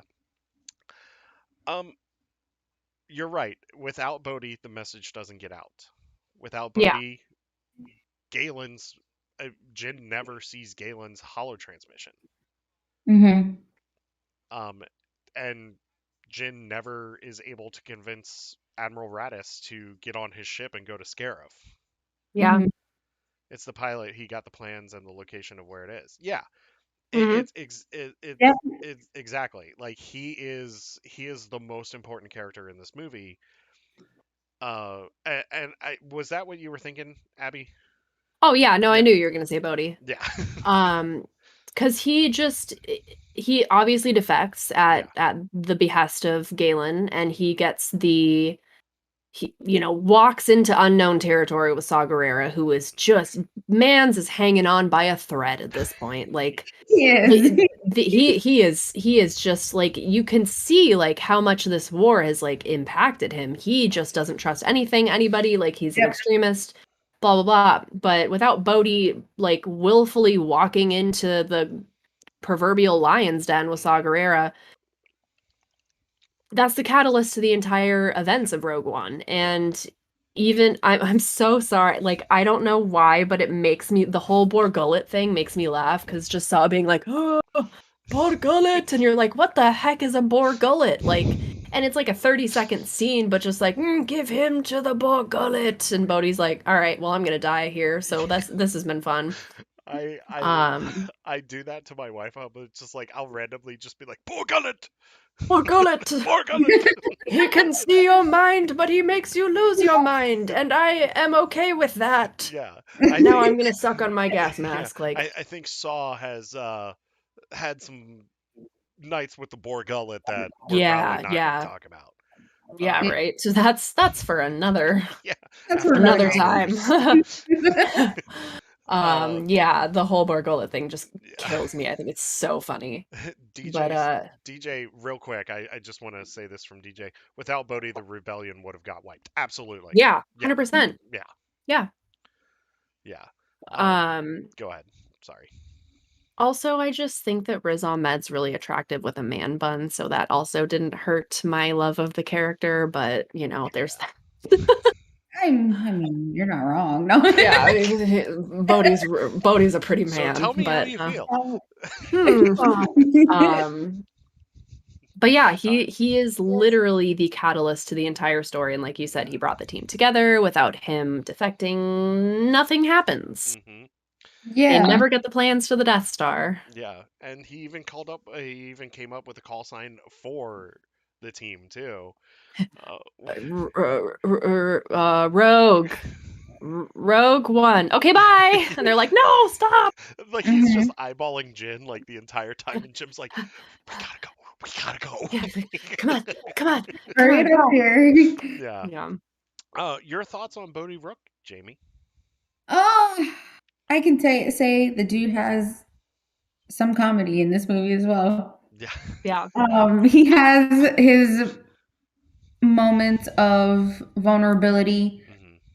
I believe it's when he first gets on the ship with Cassian and Jin, or even when he's in, the lion's den, Hmm. per se, with Saw Gerrera, where, he's just sitting there quiet. Cassian's trying to get him to talk, but he doesn't want to. So he had to kind of open himself up to Cassian. And like you said, Abby, Jin doesn't see the message you know, from her dad. She doesn't get to go to see her dad in person, even if though he's dying at this point, but Yeah. she still doesn't get to see him. A new hope doesn't happen without that Yeah. message and those Death Star plans. Yeah. Yeah. I mean, yeah, that's really true. There's so many things. There's so much Star Wars that does not happen without Bodhi Rook. Mhm. Yeah. Um, Yeah. Sorry, God, I was gonna I'm no, no, no, you're fine. reporting this dude, and Yeah. yeah. What was I gonna say? Oh, and I think like it's really interesting, like even though he's already defected and he's gone to see Saw and like he has plans of like trying to help people, um, he's in it. Like there, like no question, he is part of the rebellion. Like the second he gets out of, I guess, out of the Empire, but the second he like kind of steps on the ship with all these people, he's ready to go. He's Yeah. anything that he can do, and like even down to him when they're at the like locked gate above Scarif, like Hmm. even though he knows like, well, we might die right now, he's like calm, cool, and collected. He's like, I know how to do this. I'm gonna get us through this gate. And like there's never any question as to Hmm. what his alliance is once he's aligned with the rebels. Yeah. The guy's a rebel through and through. Oh yeah. One of my favorite lines is when they're doing the rescue on Edu after they get the cargo shuttle, and the shuttle open fires on the stormtroopers. Hmm. Uh, K2SO says, "Well, you're a rebel now. Like Yeah. there's no turning back at this point." Yeah. Um, he has like one of the man is a soldier. You're exactly right. Like he keeps classifying himself as a cargo pilot, but he really isn't. Like he is a soldier in this rebellion. Like, Yeah. and he's the first one to like really ultimately, outside of K2SO, ultimately sacrifice himself for this Yep. cause. Yeah. I think he goes out way too soon I On know. Scarif. He does. Mm, But and to me that feels like that is like the kickoff of all of the deaths Yeah. Yes, it is. Except for K2SO, like K2SO dies before Bodhi does, but Hmm. I mean, don't get me wrong, that death is very sad. Yeah. But Bodhi's death is the thing that says, "Oh, It, this shit it is is. real." Yeah. Yeah. When you're like, oh, and here we go. Yeah, yeah. Once Bodhi dies, it's game over. Yep. Yeah. Yeah. Um, but I just think that like you can't talk about this movie and not talk about him. Yeah. No. You I mean, can't. He plays an essential role to this movie. Yeah, he yeah. does. He does. And plus Riz Ahmed is amazing in this movie, and just He is. Yeah. I mean, I love his timidness at the beginning, Hmm. but like as the movie's going on, he really finds his voice. I mean, the other ending was them getting slaughtered, so I'm kind of fine with him dying with Right. his ship. Then when they're like, well, yeah, we might make it through this gate, but if not, we get sucked into the vacuum of space. And then of course K2's like, not me. No, not I can me. survive in space. Because a captain dies with his ship, Yeah, exactly. yeah. I mean, he's the team leader. It's not Cassian. It's not Jin. It's not K2SO. It's, It's Bodhi. Yeah. Bodhi is the leader of this team. Um, I think we touched good enough on Bodhi. Yeah. yeah. We're gonna talk about a couple of the villains real quick, and then we're gonna slowly wrap this up. I know I I know it's almost 10, so but technically we got started a couple of minutes late, because we had True. audio We have 3 issues. extra Yeah. minutes. Yes. Um, but let's talk about the use of Tarkin in this movie because I Mm, mean we talked about Vader. Vader's already established in this movie, yeah. hmm but Tarkin in this movie is awesome. Hmm. Uh, the CGI work is very good outside of a hmm few parts. Yeah. There's a few parts when he's talking and like his lips are barely moving. Right. You're just like, Yeah. what's going on And here? Yeah. Um, how did you feel about like when you saw Tarkin? How did you feel like when you saw him come on screen? Do you want to go first or do you want me to? um, I do remember seeing him in A New Hope. Hmm. I'm Mhm. not sure if he was in The Empire Strikes No, Back. he's I not in He Empire wasn't Strikes okay. Back. I figured he wasn't. I don't have a perfect memory of The Empire Strikes Back because it's been a good while since I've seen those movies. Hmm. Um, Seeing him again though in Rogue One, it was amazing. You kind of see his, and pardon my French, the fact that he just doesn't give a fuck about anything at this point. Like he's Yeah. just, I'm gonna tell you to do this, and you're gonna go do it now, and I don't care what you have to say. If not, Yeah. you're Hmm. going straight to Lord Vader. So, Yeah. Hmm. Um.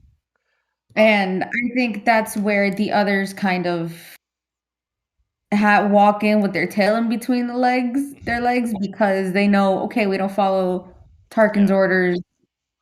We're going to Vader, basically, and Yeah. Vader's Yeah. gonna have our head. Um. Abby, go ahead and share your thoughts real quick, and then and I'll share a couple of more thoughts here. Okay. Yeah. Homeboy Yeah, I went thought it boom. was homeboy went boom. True. I was excited to see him just Hmm. because like we have the legacy of him as Grand Moff Tarkin. I don't know if he's at like Grand Moff status by this point, but Hmm. you see him all the way from the prequels. Like you see him in the Clone Wars when he's young and he's kind of like has these like what you understand later to be like empire type thoughts Hmm. over Mhm. like the war and the Republic and the Jedi and everything.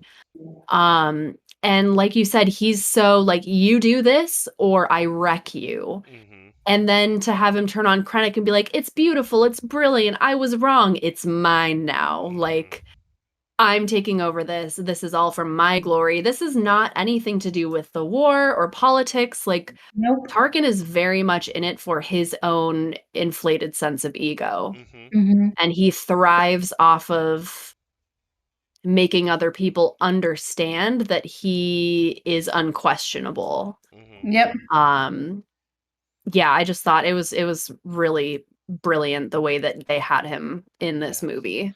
The vibe I got from Tarkin was that he had to kind of belittle people to get them to understand. Yeah. And I mean, I'm not one for that, but that's pretty cool to see in a movie. Right, yeah. He's the ultimate micromanager. Oh, He yeah, is. Oh yeah. absolutely.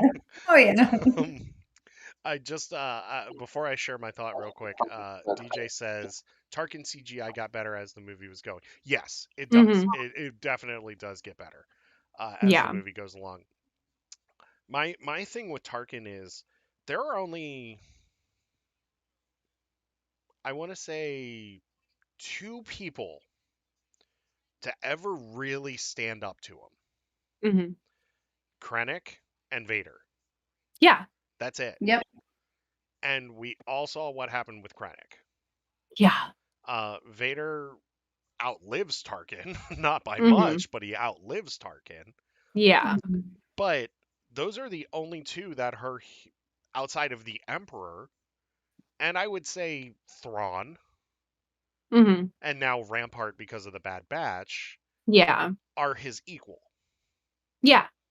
Um, Now, one of the interesting things going to Krennic, one of the interesting things that I realized is in A New Hope when they're all in the conference room, there's an empty chair near Tarkin. That was Krennic's chair. Mhm. Yep. And I think that that's brilliant, like to tie it in Yeah. like that, Yeah. Mhm. where like if Krennic had succeeded at Scarif, he would have been in that meeting. Right? Yeah. Like, but Tarkin, being the micromanager that he is, says, "Well, now I have to clean up your mess." Right. Yeah, And thus I will blow up an entire planet yeah. Yep. just Whereas to prove how dumb you are and how much I hate you. what's really funny though is like Krennic wants to destroy Jeddah, Yeah. but Tarkin says, "No, just destroy the city and the outlying parts." And then like Tarkin almost destroys all of Scarif. Yeah. Like after Krennic's death, like or before Krennic's death, like Tarkin's just about to be like, "Well, I can't have this lying around." Right. Yeah. Like, and then he gets to the point where he's like, "Well, I destroyed a city. I destroyed like half a planet. Why not go for the full trifecta and just obliterate an entire planet?" Like, Yeah, exactly. Why not? yeah, we love a toxic leader. Yeah, yeah, We love it. Love to see it. we love it. What is it? Gatekeep, girl boss, something else. I Yeah, forget. yes, Yeah. he is the ultimate gatekeeper. Yeah. But I just think that it's interesting that Tarkin sets up all of these political rivals Mhm. and ends up outliving some of them, but not all of them. Yeah. And I want to turn the tide here, or turn the tables here, to Krennic, because we can't talk about this movie and not talk about Krennic, who is the main Yeah. villain of this movie. Yeah. Is At this point, Krennic's just the fall guy for this, right? Mhm. Like he thinks that he's better than what he is. Yeah. Oh, he definitely has an inflated sense of self. Yeah. He does. Is it a Napoleon complex or just Who it's knows? the cape, Yeah. right? It's the Yeah. cape, yeah. Definitely. More dramatic Star Wars, like him walking around in his freaking pristine white cape. I'm just like, dude, okay, sure. Gatekeeper get blown up, keep them in check. Da da da. Yes. Da, da, da. I I just find it funny that when he's on Mustafar with Vader, he goes to Vader, "Are you still going to talk to the Emperor?" Yeah. Mhm. And that's when Vader force chokes him and says what he says. Yeah. Don't choke on your ego. Yeah. He And that is like, wow. he in that scene he reminds me of like every student that's like trying to impress the teacher. Yep. Right. Mhm. Very teacher's pet. Yep. I just tattletaled on Jimmy. You're gonna tell the principal Right. like I did good, right? Yeah, Yep. exactly. And the teacher's just like, shut up, go sit down. Yep. Like, like Vader probably was just like he choked on his aspirations. He's no longer with us. Like, Hmm. um, Unfortunately. unfortunately. Unfortunately. Um, and Ben Mendelsohn's performance as Krennic in this is he goes from 0 to 60 like in no time flat. Like Yeah. in the Hmm. beginning, he's kind of like cool and well composed, and then like Hmm. as the movie goes on, like he gets more ruthless and calculating. Like He's just like kind of unraveling. Yeah.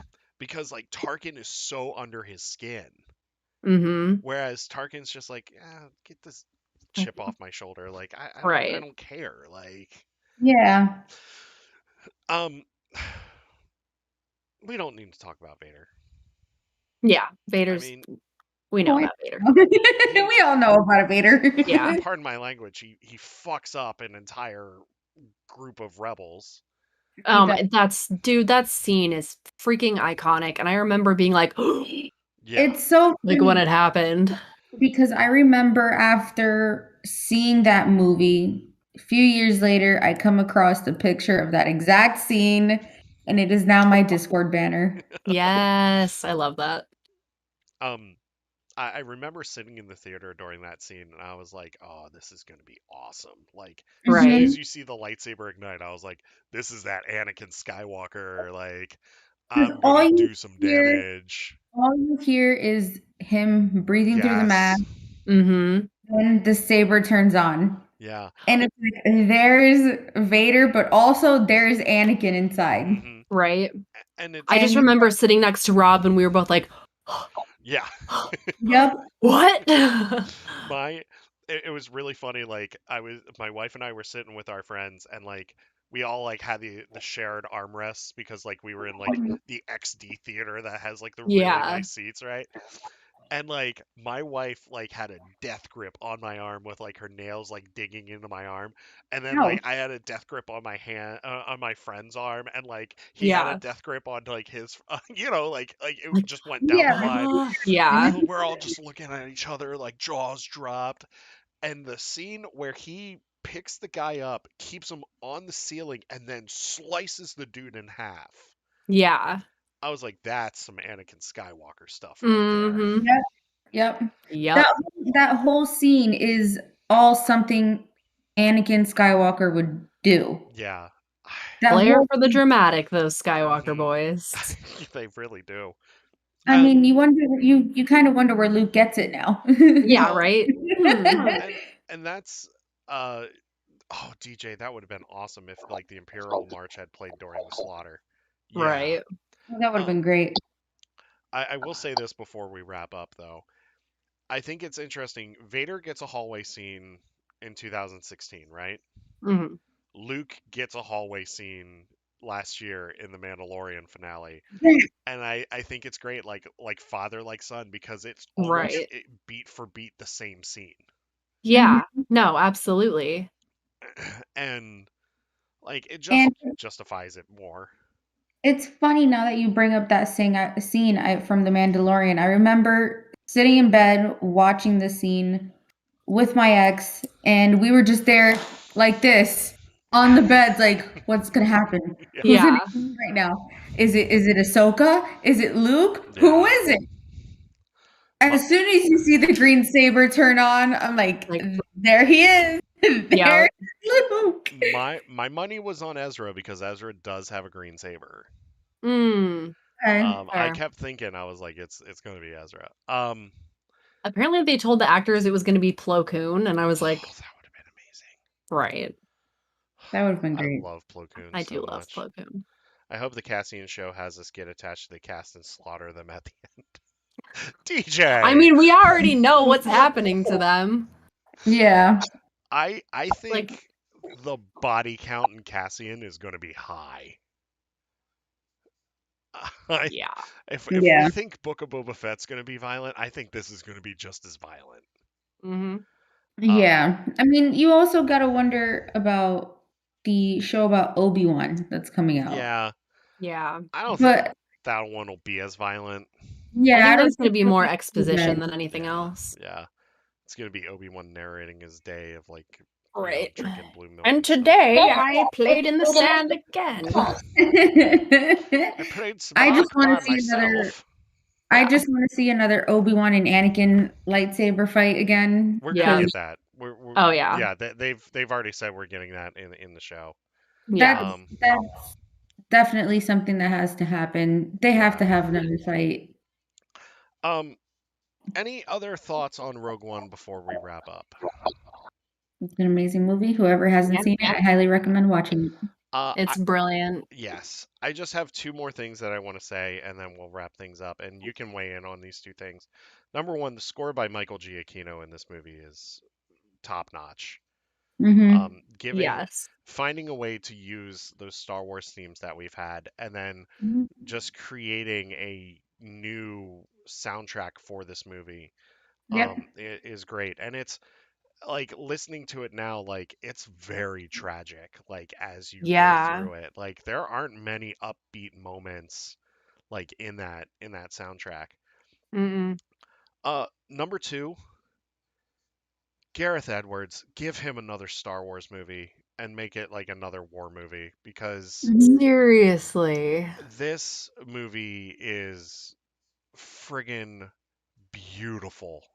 It's Mm-hmm. phenomenal. I mean, this movie is shot so beautifully and Yeah. just, I mean, it's beautifully acted, it's beautifully shot. It has my favorite space battle in any Star Wars movie with the Yeah. battle over Scarif. Yeah. Yep. Um, also, uh, Abby knows this. I really love Blue Leader. Like, I Yes. I I love really Blue love Leader Blue Leader. so much.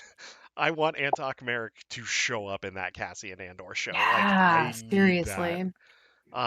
Yeah, DJ says I want more Star Wars stories, no trilogy required. Yeah, we Yeah. we thought, Yeah. I always thought that Star Wars, like especially movies, like just focus on these smaller stories for a while. Like Mm-hmm. just give us these anthology movies because I think it's better than the episodic movies, Yeah. in I my agree. opinion. So, any other thoughts before we wrap it up, or are we good? Honestly, I think they should make, even though we've seen Blue a whole Leader is movie so handsome. about Luke Skywalker and Leia, we really didn't get to see Luke's story about like the Jedi Temple Yeah, going into the sequels and everything. Mm-hmm. I think yeah, they should kind of do something like that with Luke. Mark Hamill, if you see this, I highly recommend you have Sebastian Stan play Luke Skywalker because he's a spitting image of him. Yeah. they're. I think And they're. it's scary. Yeah, I think they're gonna tell more of Luke's story in between trilogies, like in book Mm-hmm. form and comic book form. I think Yeah, that I that's the agree. way that they're gonna do it. Because we're getting the Shadows of the Sith book next year, and Mm-hmm. that's pretty much a direct tie into Episode 9, Mm-hmm. where Luke and Lando are searching for Rey. Yeah. Yeah, Okay. yeah. So, um, this was fun. Yeah. Uh, we laughed. We shared some serious moments. We didn't cry, which I'm There happy, you go. even though Right. like I literally just got done watching it like as we were going Oh, live. yeah. Mhm. And like I was just like, stay strong. I'm fine. um, so the next time that you all will see me, not you two, but or maybe the interwebs will see me Tuesday night as we do our RPG show. But this is our last regular live show for the year, unless Abby and Hmm. I come up with something just to do in the meantime. Yeah. Um, which we could, but I forgot to mention this earlier. Abby and I are working on a little special show, or starting to work on a little special show that is Yes. not Star Wars related. We are going to be doing a live show one week, and it's going to be talking about the Society of Explorers and Adventurers and how they are interconnected with many Disney parks and even Hmm. Disney Cruise Line. So stay Yeah. tuned for that. We're going to figure out a date for that and everything. Yeah. But that's it for us. We hope that you all have a wonderful holiday. I will see you guys Tuesday night. But don't worry, we're going to be back New Year's Day. There you go. We're going to be doing Book of Boba Fett. I may be at my Yes. parents' house that night. So It you happens. may see me from another location. That's I'm going to okay. try to fly down and see them. But Yeah. anyway, that's it for us. We love you. May the force be with you. May you always fight for light in life. And remember that at the end of the day, we are all the Republic, except for John Byram, who is at HCS right now, and I'm really pissed off. So anyway, that's it